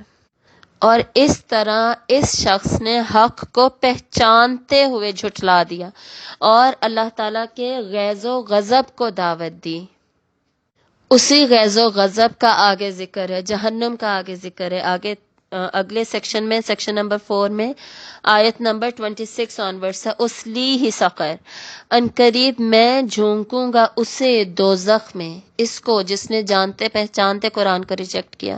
اور یہ صرف اسی کا حال نہیں ہے، اس پورے واقعے سے ہم نے یہ لیسن بھی سیکھنا ہے کہ ہمارے سامنے جب حق آ جاتا ہے، جب کلیئر ہو جاتا ہے، واضح ہو جاتا ہے کہ یہ اللہ کا کلام ہے، یہ اللہ کے الفاظ ہیں۔ اب ہم تو ویسے تو ہم مسلمان ہیں نا، سارا مانتے ہیں کہ یہ اللہ تعالیٰ کا کلام ہے، لیکن جب بیچ میں لکھا ہوا ہے، فرض کریں کہ فجر کی نماز بھی پڑھنی ہے، اب کوئی اگزامپل کوئی بھی لے لیا کریں، بس یہ سمجھانے کے لیے میں اگزامپل بتاتی ہوتی ہوں، لکھا ہوا ہے کہ جی یہ اللہ کے الفاظ ہیں کہ جی فجر کی نماز بھی پڑھنی ہے، اب ہم اٹھ ہی نہیں رہے۔ تو اس میں، اس ریجیکشن میں، اور جو ولید بن مغیرہ نے ریجیکٹ کیا تھا قرآن کو کہ یہ اللہ کا کلام ہے، نہیں مانا، اس میں پھر فرق رہ کیا جاتا ہے؟ ہم بھی یہ جانتے ہوئے کہ یہ اللہ کا کلام ہے، عملی طور پر اسے مان ہی نہیں رہے۔ جب عمل کرنے کی بات آ رہی ہے ہم نے بھی فوراً ریجیکٹ کر دیا، نہیں اٹھ رہے ہم فجر کی نماز کے وقت۔ تو پھر اس میں اور اس میں فرق کیا ہوا؟ حق سامنے آ گیا لیکن اس کو تسلیم نہیں کیا، تسلیم کر کے اس پہ عمل بھی نہیں کیا، تو پھر کوئی خاص فرق رہ نہیں جاتا۔ تو اس سے ہم نے یہ سیکھنا ہے کہ اللہ کا غضب ہوتا ہے اس پر جو کہ جانتے ہوئے کہ یہ اللہ کا کلام ہے اس کو ویلیو نہیں دیتا، اللہ کے الفاظ کو اہمیت نہیں دیتا، اللہ کی مرضی کو اپنی مرضی پر غالب نہیں کرتا، فوقیت نہیں دیتا۔ اگر ہم یہ سمجھ لینا کہ اللہ کی مرضی کے مطابق ہم نے چلنا، یہ اللہ کے الفاظ ہیں، ان کے آگے ہم نے جھکنا ہے، تو فجر، ظہر، عصر، مغرب، عشاء سب ہماری پکی ہو جائیں، پردے ہمارے ٹھیک ہو جائیں، سارا ہمارا نظام پورا کا پورا ٹھیک ہو جائے، اور قرآن مجید کی ایک ایک آیت پر ہم عمل کرنے لگیں، تو حق کو جانتے ہوئے اس کو ریجیکٹ کرنا اتنا بڑا گناہ ہے۔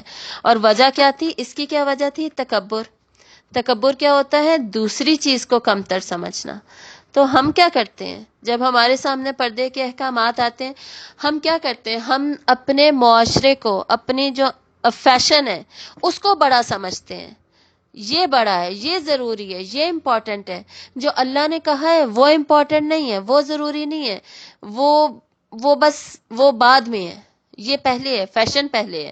جو آج کل کا طریقہ ہے، جو آج کل کا سٹائل ہے، جو چل رہا ہے، do in room what the Romans do, جو جہاں پہ ہم جیسے رہتے ہیں انہی کے مطابق پہن کے چلیں گے۔ اگر ویسٹ میں رہ رہے ہیں جینز ہی پہن کے چلیں گے، تو بیسکلی وہ بات پھر کیا آ جاتی ہے؟ کبریائی کی، اللہ تعالیٰ کی کبریائی کی۔ وَرَبَّكَ فَكَبِّرْ، بڑائی صرف اللہ تعالیٰ کی ہے، اللہ کے لیے ہے۔ ہم اپنے ڈیسیجنز ہمارے اللہ پر ڈیپینڈ کریں گے، کسی بھی دوسرے فیکٹرز پر نہیں ڈیپینڈ کریں گے۔ یہ سب سے بڑا لیسن ہے جو اس پوری سٹوری سے ابھی تک ہم لے سکتے ہیں۔ سَأُصْلِيهِ سَقَرَ وَمَا أَدْرَاكَ مَا سَقَرَ، اور کیا چیز بتائے آپ کو کیا ہے دوزخ؟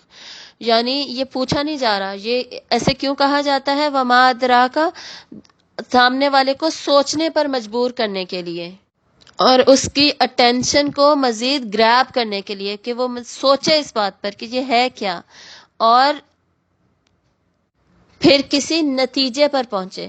لا تبقی ولا تذر، نہ وہ باقی رکھے گی اور نہ ہی وہ چھوڑے گی۔ یعنی کوئی بھی دنیا میں کوئی فرض کریں ایسا کوئی سزا ہوتی ہے، کوئی عذاب ہوتا ہے، کوئی مصیبت ہوتی ہے، فار ایگزامپل کوئی بیماری آ جاتی ہے، کینسر ہے، یا تو وہ مار ڈالے گا آپ کو، ٹھیک ہے، یا تو آپ بالکل ہی ختم کر دے گا، یا پھر وہ آپ کو چھوڑ کر چلا جائے گا، آپ ٹھیک ہو جائیں گے۔ لیکن یہ آخرت کا عذاب ایسا ہوگا کہ نہ ہی وہ چھوڑ کر جائے گا اور نہ ہی وہ مرنے دے گا، اسی میں ہی رہنا پڑے گا ہمیشہ، ہر وقت اسی میں جلتے رہنا پڑے گا ہمیشہ ہمیشہ، خالدین فیہا ابدا۔ ہم نے سورۃ جن میں پڑھا تھا۔ لواحۃ للبشر، جھلسا دینے والی ہے چمڑے کو، یعنی سکن کو، سکن جو ہوگی خصوصاً بشر چہرے کی سکن کو کہا جاتا ہے، اس کو جھلسا کے رکھ دے گی، اتنی خوفناک، اتنی شدید آگ ہوگی، اور مرنا وغیرہ بھی نہیں ہوگا اس میں۔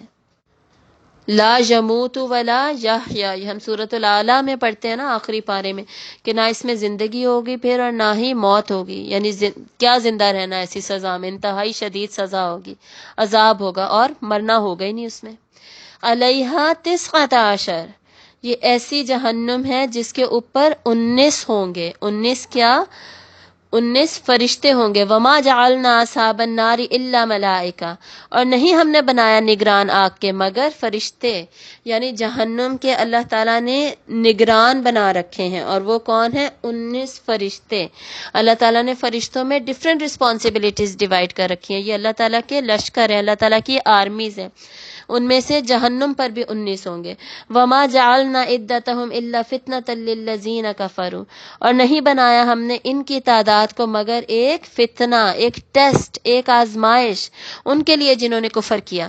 مطلب جنہوں نے کفر کیا تھا ان کے لیے یہ 19 کا نمبر کیا بن گیا؟ ایک فتنہ بن گیا، آزمائش بن گیا، یعنی وہ بجائے یہ کہ اس سے لیسن سیکھتے، اس کا مذاق اڑانے لگ گئے کہ ہاں ہاں ہاں ہاں 19 صرف، یہ ہم نے پچھلی صورت میں بھی پڑھا تھا کہ 10 کو تو میں مار لوں گا، 10 کو تم مار لینا، 9 کو تم مار لینا، اتنوں کو میں دیکھ لوں گا۔ پھر ایک بیچ میں ان کے پہلوان آ گیا، اس نے کہا کہ جی میں تو 17 کو تو میں ہی مار ڈالوں گا، باقی 2 کو تم لوگ دیکھ لینا۔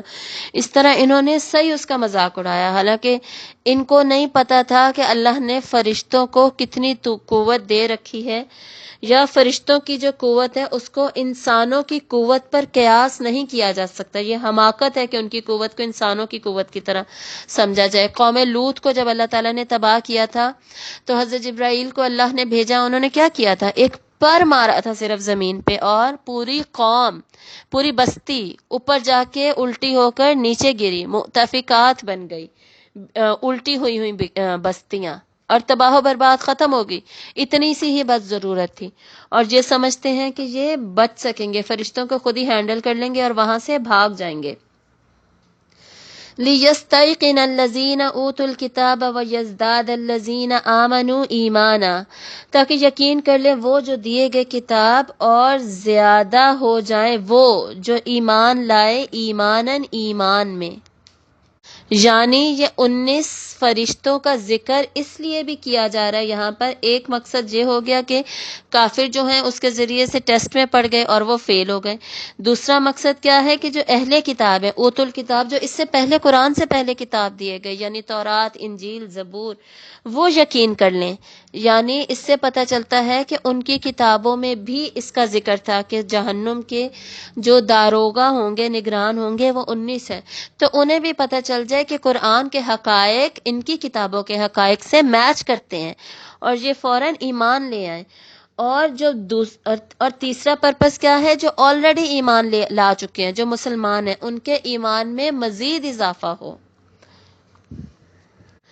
وَلَا يَرْتَابَ الَّذِينَ أُوتُوا الْكِتَابَ وَالْمُؤْمِنُونَ، اور نہ شک کریں وہ جو دیے گئے کتاب اور مؤمنین.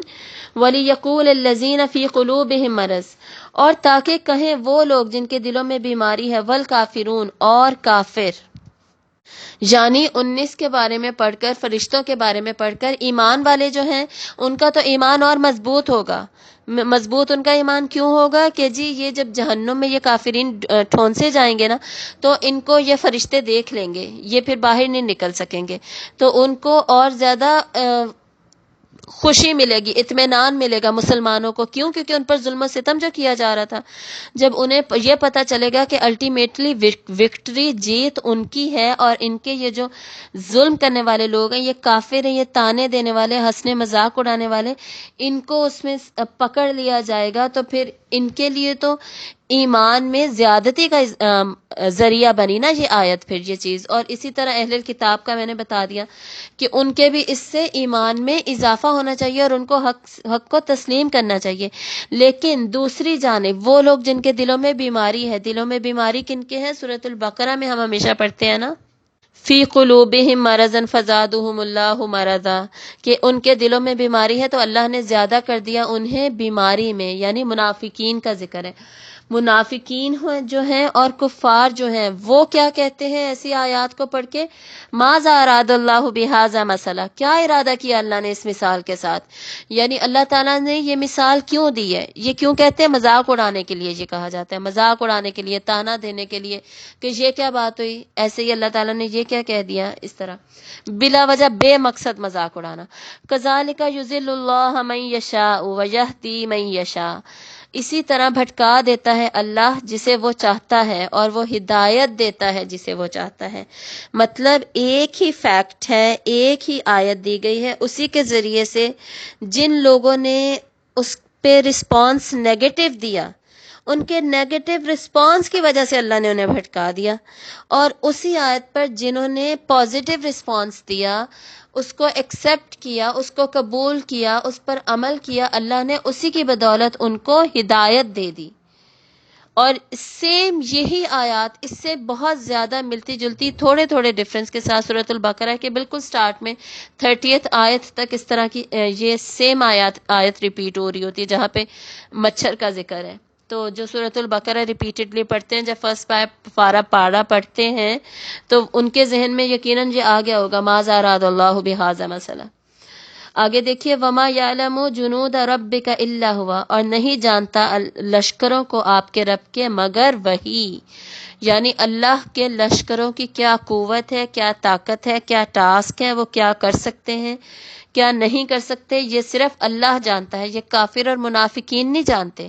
تو ان کا جو ہنسنا ہے، مذاق اڑانا ہے، یہ انہی کے اوپر واپس پڑے گا اور انہی کو اس کا وبال بھی جھیلنا پڑے گا. وما ہی الا ذکر للبشر، اور نہیں وہ مگر نصیحت انسان کے لیے. کیا چیز؟ یہ آیات، اس طرح کی تمام آیات یہ کیوں دی جا رہی ہیں؟ صرف انسانوں کی نصیحت کے لیے، یاد دہانی کے لیے، ان کو ریمائنڈر کے لیے. کیا ریمائنڈر؟ کہ اپنے عمل کو بدل لیں، انسان کے بچے بن جائیں اور سیدھے رستے پر آ جائیں. یہاں پر 4th سیکشن مکمل ہوتا ہے جس میں جہنم کا ذکر ہے، اور بیسکلی یہ ولید بن مغیرہ کا بھی انجام بتایا گیا ہے. اس کے بعد ان کافروں اور منافقوں کا جو کہ مذاق اڑاتے رہے اللہ تعالیٰ کی آیات کا، اور اس کے بعد جو بھی لوگ ہیں جن پر بھی یہ آیات اپلائی ہوتی ہیں ان سب کا انجام اسی طرح جہنم ہوگا. اور آگے 32 to 52 نمبر آیات میں اب ہم دیکھیں گے دوبارہ قیامت کا ذکر اور جہنم میں جانے کی وجہ جو کہ جہنمی خود بتائیں گے اس میں، اور اس کے علاوہ ان کی بے بسی کا نقشہ ایک کھینچا جائے گا اس میں، یہ ہم سٹڈی کریں گے۔ آیت نمبر 32 دیکھیے، کلا والقمر، ہرگز نہیں، قسم ہے چاند کی، ہرگز نہیں مطلب بالکل بھی ایسا نہیں ہے جیسا کہ یہ کافرین کہتے ہیں، بلکہ قسم ہے چاند کی، واللیل اذ ادبر، اور قسم ہے رات کی جبکہ وہ پیٹھ موڑے، یعنی جب رات رخصت ہو رہی ہوتی ہے، والصبح اذا اسفر، اور قسم ہے صبح کی جبکہ وہ روشن ہو رہی ہوتی ہے۔ یہاں پر رات کے پیٹھ موڑ کر جانے میں بیسیکلی فطرت الوحی کا جو پیریڈ تھا نا، اس کا ذکر ہو رہا ہے کہ وہ جو گمراہی کے اندھیرے تھے، یہ وہ فطرت الوحی کے پیریڈ کی بات کریں جو حضرت عیسیٰ علیہ السلام اور حضرت محمد صلی اللہ علیہ وآلہ وسلم کے درمیان جو گیپ آیا تھا 600 سال کا، 600 سال تک جو کہ بالکل وہی منقطع رہی، وہی نازل نہیں ہوئی، اس کو بھی فطرت الوحی کا ٹائم پیریڈ کہا جاتا ہے، وہ پہلا فطرت الوحی تھا۔ تو اس میں بہت زیادہ جو گمراہیوں کے رستے کھلے اور لوگوں نے شرک اور بتوں کی پوجا وغیرہ سٹارٹ کر دی، اور یہ یہودیت اور عیسائیت وغیرہ پھیلی جو بیسیکلی گمراہی کے اندھیرے چھا گئے تھے، اس کی یہاں پر بات ہو رہی ہے کہ وہ رات جو کہ پیٹھ موڑ جائے، یعنی کہ اب یہ گمراہی کی جو راتیں ہیں اس کے ختم ہونے کا وقت آ گیا ہے، اور اللہ تعالیٰ کی ہدایت کی روشنی پھیلنے کا وقت آ گیا، یعنی صبح، قسم ہے صبح کی جبکہ وہ روشن ہو جائے، یعنی دنیا پر جو جہالت اور گمراہی کی تاریک رات مسلط ہو چکی تھی، اب اس کے جانے کا وقت آ گیا ہے۔ کیوں؟ کیونکہ قرآن مجید نازل ہو گیا، رسول اللہ صلی اللہ علیہ وآلہ وسلم کی نبوت کی روشنی ہر طرف پھیل چکی ہے۔ انہا لإحدی الکبر، یعنی یقیناً یہ بہت بڑی باتوں میں سے ایک بات ہے۔ انہا کس کی طرف اشارہ ہے؟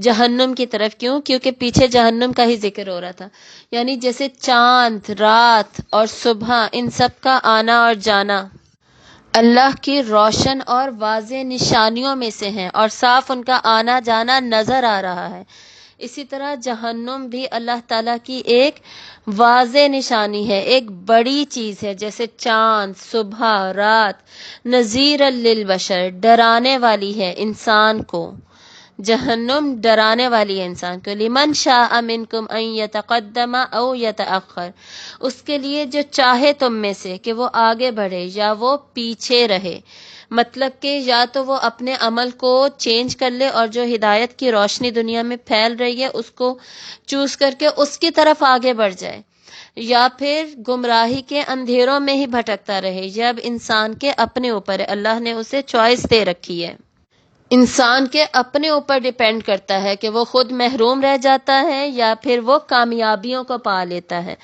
کل نفس بما کسبت رہینہ، ہر نفس اس وجہ سے کہ جو اس نے کمائی کی رہن ہے، یعنی قیامت کے دن ہر نفس کی جو بچت ہے وہ کس طریقے سے ہوگی، ہر انسان اپنے آپ کو کیسے بچا سکے گا، اس کے بدلے میں جو اس نے کمایا ہوا ہوگا، جس نے ہمیشہ، اور کمائی قرآن مجید میں کس چیز کو کہا جاتا ہے؟ انسان کی نیکیوں کو اور اس کے گناہوں کو، وہ کماتا ہے۔ پیسے کمانے کو اللہ تعالیٰ کمائی نہیں کہتے قرآن مجید میں، اس کو اللہ تعالیٰ رزق کہتے ہیں۔ وہ رزق ہے جو اللہ تعالیٰ نے انسان کو دیا، اس کا مال، اس کا جائیداد، اس کی اولاد، اس کی تعلیم، اس کا وقت۔ کمائی کیا ہے؟ انسان کی نیکیاں اور انسان کے گناہ۔ تو جس نے نیکیاں کمائی ہوئی ہوں گی اس کے بدلے میں وہ اپنی جان چھڑا لے گا، اپنے نفس کو چھڑا لے گا، اور جس نے برائیاں کمائی ہوئی ہوں گی اس کے بدلے میں اس کی جان پھنس کر رہ جائے گی، وہ کچھ بھی نہیں کر سکے گا پھر۔ الا اصحاب الیمین، سوائے دائیں ہاتھ والوں کے، یعنی وہ لوگ جن کو ان کے اعمال نامے دائیں ہاتھ میں دیے جائیں گے، کامیاب لوگوں کے۔ فی جنات، باغات میں ہوں گے، جنات میں ہوں گے، یتساءلون، باہم سوال کر رہے ہوں گے، عن المجرمین، مجرموں سے، یعنی آپس میں بات چیت کر رہے ہوں گے اور اس کے ساتھ ساتھ ہی پھر مجرموں سے بھی بات کرنے لگیں گے۔ مجرموں سے مطلب کس طریقے سے، کیسے، جیسے آپ ایسے سمجھ لیں آج کل کے زمانے میں جیسے ہم نے یہاں پہ بیٹھے ہوئے ہم نے انگلینڈ میں بات کرنی ہے، کسی بھی میڈیم کے تھرو بات ہو سکتی ہے. ضروری تو نہیں ہے نا کہ جنتی وہاں جا کے جہنم میں جا کے ہی ان سے بات کریں گے. کسی نہ کسی طریقے سے اللہ تعالیٰ ان کے لیے یہی پاسبل کریں گے کہ وہ وہیں سے مجرمین سے بات کر رہے ہوں گے، اور وہ کہیں گے کیا، ما سلککم فی سقر، کس چیز نے داخل کیا تمہیں جہنم میں. دوبارہ ہم اس آیت کو پڑھ لیتے ہیں. ما سلککم فی سقر، یہ جو سقر ہے، یہ جو دوزخ ہے، آگ ہے جلنے والی، کس چیز نے تمہیں اس میں داخل کیا. قالو، وہ کہیں گے، کون لوگ، وہ مجرمین جو مجرم ہوں گے، وہ کہیں گے لم نکو من المصلین، نہیں تھے ہم نماز پڑھنے والوں میں سے. یہ آیت جب بھی میں پڑھتی ہوں نا بہت ہی خوفناک مجھے لگتی ہے، کتنا خوفناک منظر ہوگا. اور ایک ہی آیت میں انہوں نے بتا دیا کہ ہمارا سب سے بڑا گناہ کیا تھا، ہم نماز پڑھنے والوں میں سے نہیں تھے، ہم نماز نہیں پڑھتے تھے. اور یہ کون کہہ رہے ہیں، مجرم. صرف کافر ہی نہیں، صرف کافر ہی مجرم نہیں ہوں گے، مسلمان بھی تو ہوں گے نا جنہوں نے جرم کیے ہوں گے، جنہوں نے گناہ کیے ہوئے ہوں گے. اور نماز تو اصل میں انہوں نے ہی پڑھنی تھی نا، کافر تو مان ہی نہیں رہا، جو ایمان ہی نہیں لے کر آ رہا اس نے نماز پڑھنی ہی کیا تھی. تو اس میں آپ سمجھے مسلمان بھی شامل ہی ہوں گے. تو وہ کیا کہیں گے، ان سے پوچھا جا رہا ہے ما سلککم فی سقر، کس چیز نے تمہیں دوزخ میں داخل کیا. قالوا لم نک من المصلین، وہ کہیں گے ہم نماز پڑھنے والوں میں سے نہیں تھے. ہم یہ حدیث پڑھتے ہیں نا کہ جو نماز ہے وہ مسلمان اور کافر کے درمیان میں فرق ہے، فرق کرنے والی ہے. اسی لیے بہت سارے فقہا کیا کہتے ہیں کہ مسلمان میں سے اگر نماز ہی نکال دی جائے وہ کافر کے درجے پہ پہنچ جاتا ہے. حقوق اللہ میں پہلے نمبر پر نماز ہی آتی ہے. جس نے نماز ہی نہیں پڑھی نا وہ پھر جو مرضی کر لے، جو مرضی کرتا پھرے. پہلے سٹیپ سے ہی آپ کلیئر ہی نہیں ہوں گے. قیامت کے دن پہلا سوال ہی نماز کا ہے، نمازی ہی پوری نہیں ہے تو پھر آگے پھر کیا اس سے سوال ہوگا اور کیا اس سے بات چیت ہوگی، پھر سلسلہ ہی ختم. نماز تو کسی صورت میں معاف نہیں ہے، کسی بھی حالت میں معاف نہیں ہے، چاہے آپ بیمار ہیں، چاہے کچھ بھی ہیں، unless and until آپ کو ہوش ہی نہیں ہے. اس طرح کی کوئی سچویشن ہے وہ بالکل ڈیفرنٹ چیز ہے، الگ بات ہے. لیکن آپ سفر میں ہیں، آپ بیمار ہیں، آپ کوئی اور حالت ہے، آپ کو نماز معاف نہیں ہے. ہر طریقے سے نماز پڑھنی ہے. نماز قصر کر دی گئی سفر میں، چھوڑنے کا حکم پھر بھی نہیں ہے. کوئی مریض ہے وہ بیٹھ کے پڑھ لے گا، وہ لیٹ کے پڑھ لے گا، وہ اشارتاً پڑھ لے گا، لیکن معاف پھر بھی نہیں ہے. نماز نہیں چھوڑ سکتے، اللہ کو سجدہ نہیں چھوڑ سکتے، اتنی محبوب ہے اللہ تعالیٰ کو نماز. اور مکی دور کی جتنی بھی یہ شروع کی صورتیں ہیں ان میں کتنا زیادہ نماز کے اوپر فوکس ہے، نماز کا حکم ہے. سورۃ القلم میں ہم پڑھ چکے ہیں، سورۃ المزمل میں ہم پڑھ چکے ہیں. سورۃ القلم میں کتنی ملتی جلتی ہم نے آیات پڑھی تھی. یوم یکشف عن ساق ویدعون الی السجود فلا یستطیعون. تو جس دن قیامت قائم ہو جائے گی، یہ میں محاورتاً ترجمہ کر رہی ہوں، اور انہیں سجدوں کی طرف بلایا جائے گا تو وہ استطاعت نہیں رکھتے ہوں گے، تب وہ سجدے نہیں کر سکتے ہوں گے. کیوں؟ خاشیۃ ابصارهم ترہقهم ذلہ وقد كانوا يدعون الى السجود وهم سالمون. جب وہ صحیح سلامت تھے، دنیا میں تھے، انہیں سجدوں کی طرف بلایا جاتا تھا، نہیں کرتے تھے وہ سجدے. یعنی دنیا میں نمازوں کی طرف بلایا جاتا تھا، نہیں نماز پڑھتے تھے. تو اب قیامت کے دن جب اللہ کو سجدہ کیا جا رہا ہوگا تو ان کی کمریں اکڑی ہوئی ہوں گی، اب یہ نہیں کر سکیں گے. تو اس کا کیا مطلب ہے؟ پھر ان کے لیے جہنم ہے، یہی مطلب ہے نا اس کا. اور اس کے علاوہ پھر سورۃ المعارج میں ہم نے جو ساری خصوصیات پڑھی تھی وہ کہاں سے سٹارٹ ہوتی تھی؟ متقین کو کیا کہہ کے بلایا گیا تھا سورۃ المعارج میں؟ الا المصلین، نمازی. اور خصوصیات جو کریکٹرسٹکس تھی شروع کہاں سے ہوتی تھی؟ الذین هم علی صلاتہم دائمون. اور اینڈ کہاں پہ ہوتی تھی؟ الذین هم علی صلاتہم یحافظون. نماز پہلے نماز قائم کرتے ہیں اور اینڈ میں نماز کی حفاظت کرتے ہیں. کبھی نہیں نماز مس کرنے دیتے، کبھی نماز کو ادھر ادھر نہیں ہونے دیتے. ابلیس نے کیا کیا تھا؟ اتنا عبادت گزار تھا، مسلمان تھا شروع میں، جب پہلے زمانوں میں جب انسان نہیں بنا تھا، اس کے بعد اس نے کیا کیا؟ اللہ نے کہا سجدہ کرو، سجدے سے انکار کیا، ایک سجدے سے انکار کر کے وہ مسلم سے مجرم ہو گیا۔ اور ہم دن میں اللہ تعالیٰ کتنی دفعہ ہمیں سجدے کی طرف بلاتے ہیں، سجدہ کرو، نماز پڑھو، ہم کیا کرتے ہیں؟ کہیں ہم بھی سجدے کو انکار تو نہیں کر رہے؟ اللہ تعالیٰ کے سامنے سجدے کرنے سے انکار ہی تو نہیں ہے۔ بات وہی ہے نا کہ ہم کیا ہے، نام کے مسلمان بس رہ کے ہیں، عملی طور پر ہم ہیں ہی نہیں مسلمان، عمل نہیں کرتے ہم۔ نماز کے لیے اللہ تعالیٰ بلا رہے ہیں، تب جی ہماری گیمز چل رہی ہوتی ہیں، ہمارے موبائلز چل رہے ہیں، ہمارے سوشل میڈیا چل رہا ہے، ہماری پارٹیز چل رہی ہیں، ہمارا بہت کچھ چل رہا ہے، ہماری اسٹڈیز بھی چل رہی ہیں، پڑھائیاں بھی چل رہی ہیں، ایگزام، سارا کچھ چل رہا ہے، ہماری جابز چل رہی ہیں، ہماری نماز نہیں ہم پڑھ سکتے۔ تو جو نماز نہیں پڑھتے، یہ نماز ہے صرف جو ڈائریکٹلی نہ پڑھی تو ڈائریکٹلی جہنم میں لے جائے گی۔ فی جنات یتساءلون، باغات میں، جنات میں سوال کر رہے ہوں گے، عن المجرمین، مجرموں سے، ما سلککم فی سقر، کس چیز نے تمہیں داخل کیا دوزخ میں؟ قالوا لم نک من المصلین، وہ کہیں گے ہم نہیں تھے نماز پڑھنے والوں میں سے، وَلَمْ نَكُ نُطْعِمُ الْمِسْكِينَ، اور نہ تھے ہم کھانا کھلاتے مسکین کو۔ یعنی حقوق العباد کی بھی فوراً بات کر دی گئی۔ حقوق اللہ میں سب سے امپورٹنٹ کیا ہے؟ اس کے بعد حقوق العباد میں سب سے امپورٹنٹ کیا ہے؟ مسکین کو، ضرورت مند کو کھانا کھلانا، یعنی کسی کی بھوک کا خیال رکھنا، کہ ہم پیٹ بھر کر پوری طرح کھانا کھا رہے لیکن سامنے والا کیا ہے، اس کو کھانا بھی نہیں مل رہا۔ تو سب سے پہلے حقوق العباد میں جس چیز کا خیال رکھا جائے گا وہ کیا ہے؟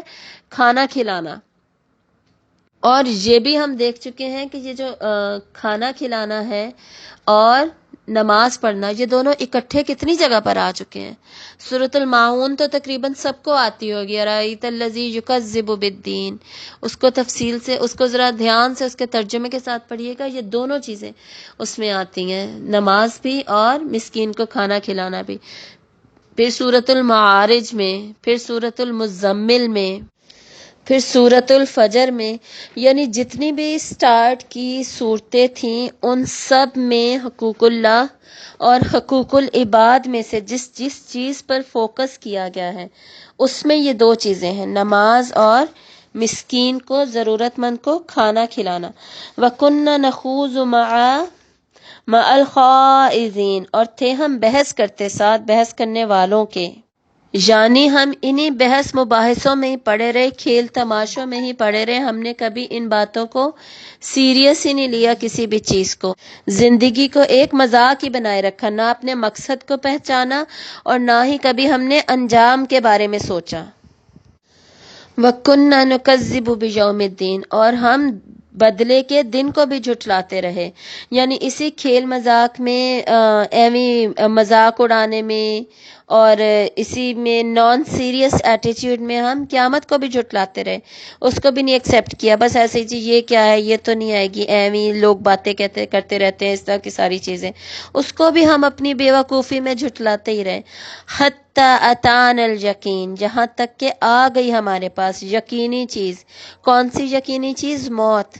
جتنے بھی لوگ ہیں اسپیسیفکلی یہاں پر جن لوگوں کا ذکر آ رہا ہے وہ قیامت کو نہ مانتے ہوں، قیامت کے بعد کی زندگی کو، جہنم کو، جنت کو چاہے نہ مانتے ہوں، کوئی ایسا انسان آپ کو نہیں ملے گا جو کہ موت کو نہ مانتا ہو، یعنی یہاں تک کہ جب موت آ گئی تب انہیں یقین آ گیا۔ کیوں؟ موت آتے ہی انسان کی قیامت شروع ہو جاتی ہے، وہ قبر میں ہی دیکھ لیتا ہے عذاب آنے والا ہے، سوالات شروع ہو جاتے ہیں، جہنم کی کھڑکیاں کھل جاتی ہیں، سب کچھ اسے پھر پتہ چل جاتا ہے، حقیقت اس پر کھل جاتی ہے۔ فما تنفعهم شفاعت الشافعین، تو نہ کام آئے گی انہیں سفارشیوں کی، یعنی مجرموں کے پھر کسی قسم کی کوئی سفارش کام نہیں آئے گی۔ کوئی بھی سامنے آ جائے اور کہہ دے کہ جی یہ میرا بیٹا ہے، یا اللہ اسے چھوڑ دے، یہ میرا فلاں ہے، یہ ایسے ہے یا ویسے، یا اللہ اسے چھوڑ دے، یا ان کے بت ان کی سفارش کرنے کے لیے آ جائیں گے، جو بھی جس کو بھی سمجھتا ہوگا جی ہماری سفارش کریں گے، جیسے کرسچن سمجھتے ہیں کہ ہمیں حضرت عیسیٰ علیہ السلام بچائیں گے، وہ ہمیں بچائیں، ہر چیز سے وہ ہمیں بچائیں گے، انہوں نے ہمارے گناہوں کا بوجھ اپنے اوپر لے رکھا ہے، یہ ان کا عقیدہ ہے نا۔ تو کوئی کسی کو نہیں بچا، کوئی سفارش کام نہیں آئے گی۔ فما لہم عن التذکرۃ معرضین، تو کیا ہے انہیں نصیحت سے اعراض کرنے والے ہیں، یعنی قرآن مجید سے منہ موڑتے ہیں، اس کو نظر انداز کرتے ہیں۔ قرآن مجید کی حقیقت کہ یہ حق ہے یہ ان کے سامنے واضح ہو جاتا ہے، تو ولید بن مغیرہ کی طرح اس کو ریجیکٹ کرتے ہیں، اس کو نظر انداز کرتے ہیں، تکبر کرتے ہیں۔ کیا ہے انہیں، کیوں کرتے ہیں اس طرح؟ کأنہم حمر مستنفرہ، گویا کہ وہ گدھے ہیں سخت بدکنے والے، یعنی گدھوں کی طرح ان کا ایٹیچیوڈ ہے۔ فرت من قسورہ، جو بھاگے ہوں شیر سے، مطلب جب ان کے سامنے قرآن مجید پیش کیا جاتا ہے تو یہ لوگ قرآن سے، اللہ کے ذکر سے، آخرت کے ذکر سے ایسے بھاگتے ہیں جیسے کہ گدھے شیر کی آہٹ سن کر بھاگ جاتے ہیں۔ کیوں؟ کیونکہ یہاں پر سچویشن کیا تھی کہ جان جاتے ہیں حق کو، لیکن اس پر عمل نہیں کر سکتے، اپنے آپ کو بدل نہیں سکتے، اپنے جو دنیاوی مفادات ہیں ان کو چھوڑ نہیں سکتے، تو اس ڈر کے مارے پھر یہ لوگ بھاگ ہی جاتے ہیں، اس سے بچنے کی کوشش کرتے ہیں کہ نہ ہمارے سامنے احکامات آئیں اور نہ ہمیں کرنا پڑے۔ اور آج کل مسلمانوں کا بھی یہی حال ہے، پردے کے احکامات آئیں گے جی، نہ ہمارے سامنے احکامات ہوں، نہ ہم انہیں پڑھیں، نہ ہم انہیں دیکھیں، نہ ہم انہیں سمجھیں، اور اسی طرح بس ہم چلتے رہیں، ہمارا گزارا ہوتا رہے۔ تو ان کو جیسے ہی ایسے لوگوں کو کوئی اس طرح کی آیات بتانے کی یا دعوت دینے کی یا ایکسپلین کرنے کی کوشش کریں تو لوگ بھاگتے ہیں، بھاگ جاتے ہیں اور سنتے بھی نہیں ہیں۔ قرآن کی آیات کے ساتھ یہ سلوک کیا جاتا ہے۔ بل یرید کل امرئ منہم ان یؤتی صحفا منشرہ، بلکہ چاہتا ہے ہر آدمی ان میں سے کہ وہ دیا جائے صحیفے کھلے ہوئے، یعنی یہ لوگ، ان کے جو اعتراضات تھے ان میں یہ بھی شامل تھا کہ جی ہر ایک کو ہی قرآن مجید کیوں نہیں دیا گیا، یہ کیا کہ صرف آپ صلی اللہ علیہ وسلم کو دے دیا گیا، ہم میں سے ہر ایک کو دے دیا جاتا، ہم سارے ہی مان جاتے، ہم کوئی اعتراض ہی نہ کرتے، ہم فوراً ہی مان لے آتے، پھر تو ہم نے کچھ بھی نہیں کہنا تھا۔ حق واضح تو ہے لیکن اتنا واضح نہیں ہے، اس سے زیادہ واضح ہونا چاہیے تھا، اگر میرے اپنے ہاتھ میں آتا قرآن تو اور واضح ہوتا۔ اور اس کا دوسرا مطلب بھی مفسرین نے کیا ہے، وہ یہ کہ جو اعمال نامے ہیں وہ ہمارے ہاتھ میں آ جاتے، جو قیامت کا ذکر آپ بار بار کرتے ہیں کہ اس دن اعمال نامے دیے جائیں گے، نتیجہ بتایا جائے گا، اجر ہوگا، سزا ہوگی، تو ابھی ہمیں اعمال نامے دے دیے جائیں، اگر یہ بات سچی ہے، اتنی سچی ہے تو ابھی کیوں نہیں مل جاتے؟ یعنی وہی بات کے مذاق اڑاتے، تحقیر کرتے، اللہ کی آیات کو چھوٹا بنانے کی کوشش کرتے ہیں۔ مقصد کیا کہ وہ حق جو اتنا واضح ہے بس اس کو ماننا نہ پڑے، کسی نہ کسی طرح بس ہم اسے ریجیکٹ کر دیں۔ یہاں پر سیکنڈ لاسٹ سیکشن مکمل ہوتا ہے۔ اس میں اینڈ میں ہم نے کیا دیکھا ہے، ان کے جہنم میں جانے کی وجہ، پھر ان کی بے بسی، اور اینڈ میں پھر ان کا ایٹیٹیوڈ بتایا گیا ہے کہ ان کا قرآن کی طرف ایٹیٹیوڈ تھا کیا۔ اور اب آخری سیکشن میں دوبارہ سے اللہ پر، رسول صلی اللہ علیہ وآلہ وسلم پر، قرآن پر اور آخرت پر ایمان و یقین کی بات ہو رہی ہے۔ کلا، ہرگز نہیں، یعنی جو تم چاہتے ہو کہ صحیفے تمہارے ہاتھوں میں آ جائے، ہرگز ایسا نہیں ہو سکتا، تمہاری سوچ بالکل غلط ہے۔ بل لا یخافون الآخرہ، بلکہ نہیں وہ خوف رکھتے آخرت کا، یعنی انہیں آخرت کے آنے پر یقین ہی نہیں ہے، اس بات سے ڈرتے ہی نہیں ہیں کہ ان کے برائیوں کا انہیں برا بدلہ بھی ملے گا، انہیں سزا بھی ملے گی، کوئی خوف ڈر ہے ہی نہیں۔ کلا انہ تذکرہ، ہرگز نہیں، بے شک وہ ایک نصیحت ہے، یعنی جو تم سمجھتے ہو ایسا ہرگز بھی نہیں ہے، بلکہ قرآن مجید کیا ہے، ایک نصیحت ہے۔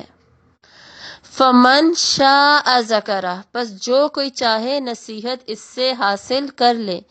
کیا نصیحت حاصل کرنی ہے؟ اپنے آپ کو بچانے کے لیے، یعنی خبردار، بندہ خود خبردار ہو جائے اور دوسروں کو بھی خبردار کر دے، اور یہ جو جہنم کا ذکر تھا اس سے خود کو اور دوسروں کو بچا لے، یہ وہ نصیحت ہے جو کہ ہمیں قرآن سے لے لینی چاہیے۔ جب بھی انذار کا ذکر ہوگا تو یہ نصیحت لیں گے ہم اس سے۔ وما یذکرون الا ان یشاء اللہ، اور نہیں وہ نصیحت حاصل کریں گے مگر یہ کہ اللہ چاہے۔ مطلب کہ اگر ایسا ہی ایٹیٹیوڈ رہا جیسا کہ وہ دکھا رہے تھے، تکبر رہا، غرور رہا، گھمنڈ رہا، تو وہ اس سے نصیحت نہیں حاصل کر سکتے، اللہ ایسا کو ہدایت نہیں دیتا۔ مگر اللہ جسے چاہے اسے ہدایت دیتا ہے۔ اللہ صرف ان کو ہدایت دیتا ہے جو ہدایت کے متلاشی بھی ہیں، اور وہی پھر اس سے نصیحت حاصل کر سکیں گے۔ ہر کوئی نہیں نصیحت حاصل کر سکتا، مطلب ہر کوئی اس لائق ہے ہی نہیں کہ وہ نصیحت حاصل کرے۔ وہ اپنی فری ول کا، اپنی چوائسز کا غلط استعمال کر رہے ہوتے ہیں۔ کتنی اچھی مثال سے اللہ تعالیٰ نے یہ ساری بات اس صورت میں سمجھائی ہے کہ اسی طرح ولید بن مغیرہ کے سامنے چوائس پیش کی گئی نا، اللہ کا کلام پیش کیا گیا، اور کتنے سوچ بچار کے بعد اس نے اس کو ریجیکٹ کیا۔ اور جس کو آخرت کا خوف ہے ہی نہیں تو وہ پھر جو مرضی کرتا رہے، اس کو پھر کیا فرق پڑتا ہے وہ نصیحت لیتا ہے کہ نہیں لیتا؟ تو پھر اللہ تعالیٰ بھی اسے کیوں ہدایت دیں؟ اللہ تعالیٰ بھی پھر اسی کو ہدایت دیتے ہیں جو کہ نصیحت لینا چاہتا ہے، جس میں تڑپ ہوتی ہے، طلب ہوتی ہے نصیحت لینے کی۔ ہوا اہل التقوی و اہل المغفرہ، وہی ہے یعنی اللہ ہے تقوی کے لائق، یعنی اللہ ہی اس کا حقدار ہے کہ اللہ کا تقوی اختیار کیا جائے۔ وَأَهْلُ الْمَغْفِرَةِ، اور اللہ ہی اس لائق ہے کہ وہ اللہ بخشے گا، یعنی بخشش صرف اللہ تعالیٰ کے لیے ہے، اللہ تعالیٰ کے ہاتھ میں ہے، اللہ تعالیٰ کی قدرت میں ہے۔ یعنی یہ اللہ کا حق ہے کہ اس کا تقوی اختیار کیا جائے، اس کے احکامات کی پاسداری کی جائے، اور وہی اس کا اہل ہے کہ جس کی چاہے مغفرت فرما دے۔ مطلب یہ کہ ابھی بھی ٹائم ہے، توبہ کر لو، سدھر جاؤ، مغفرت کر لو، حق کو ایکسپٹ کر لو اور ایمان لے آؤ۔ یہ جو تمہیں خبردار کیا جا رہا ہے اس سے سیکھ لو اور کامیابی کے رستے کو چن لو، گمراہیوں میں سے اپنے آپ کو نکال لو۔ حق بالکل واضح ہے، اس کو پہچان جاؤ، اسی میں کامیابی ہے۔ وآخر دعوانا ان الحمد للہ رب العالمین۔ سبحانک اللہم وبحمدک، اشہد ان لا الہ الا انت، استغفرک واتوب الیک۔ السلام علیکم ورحمۃ اللہ وبرکاتہ۔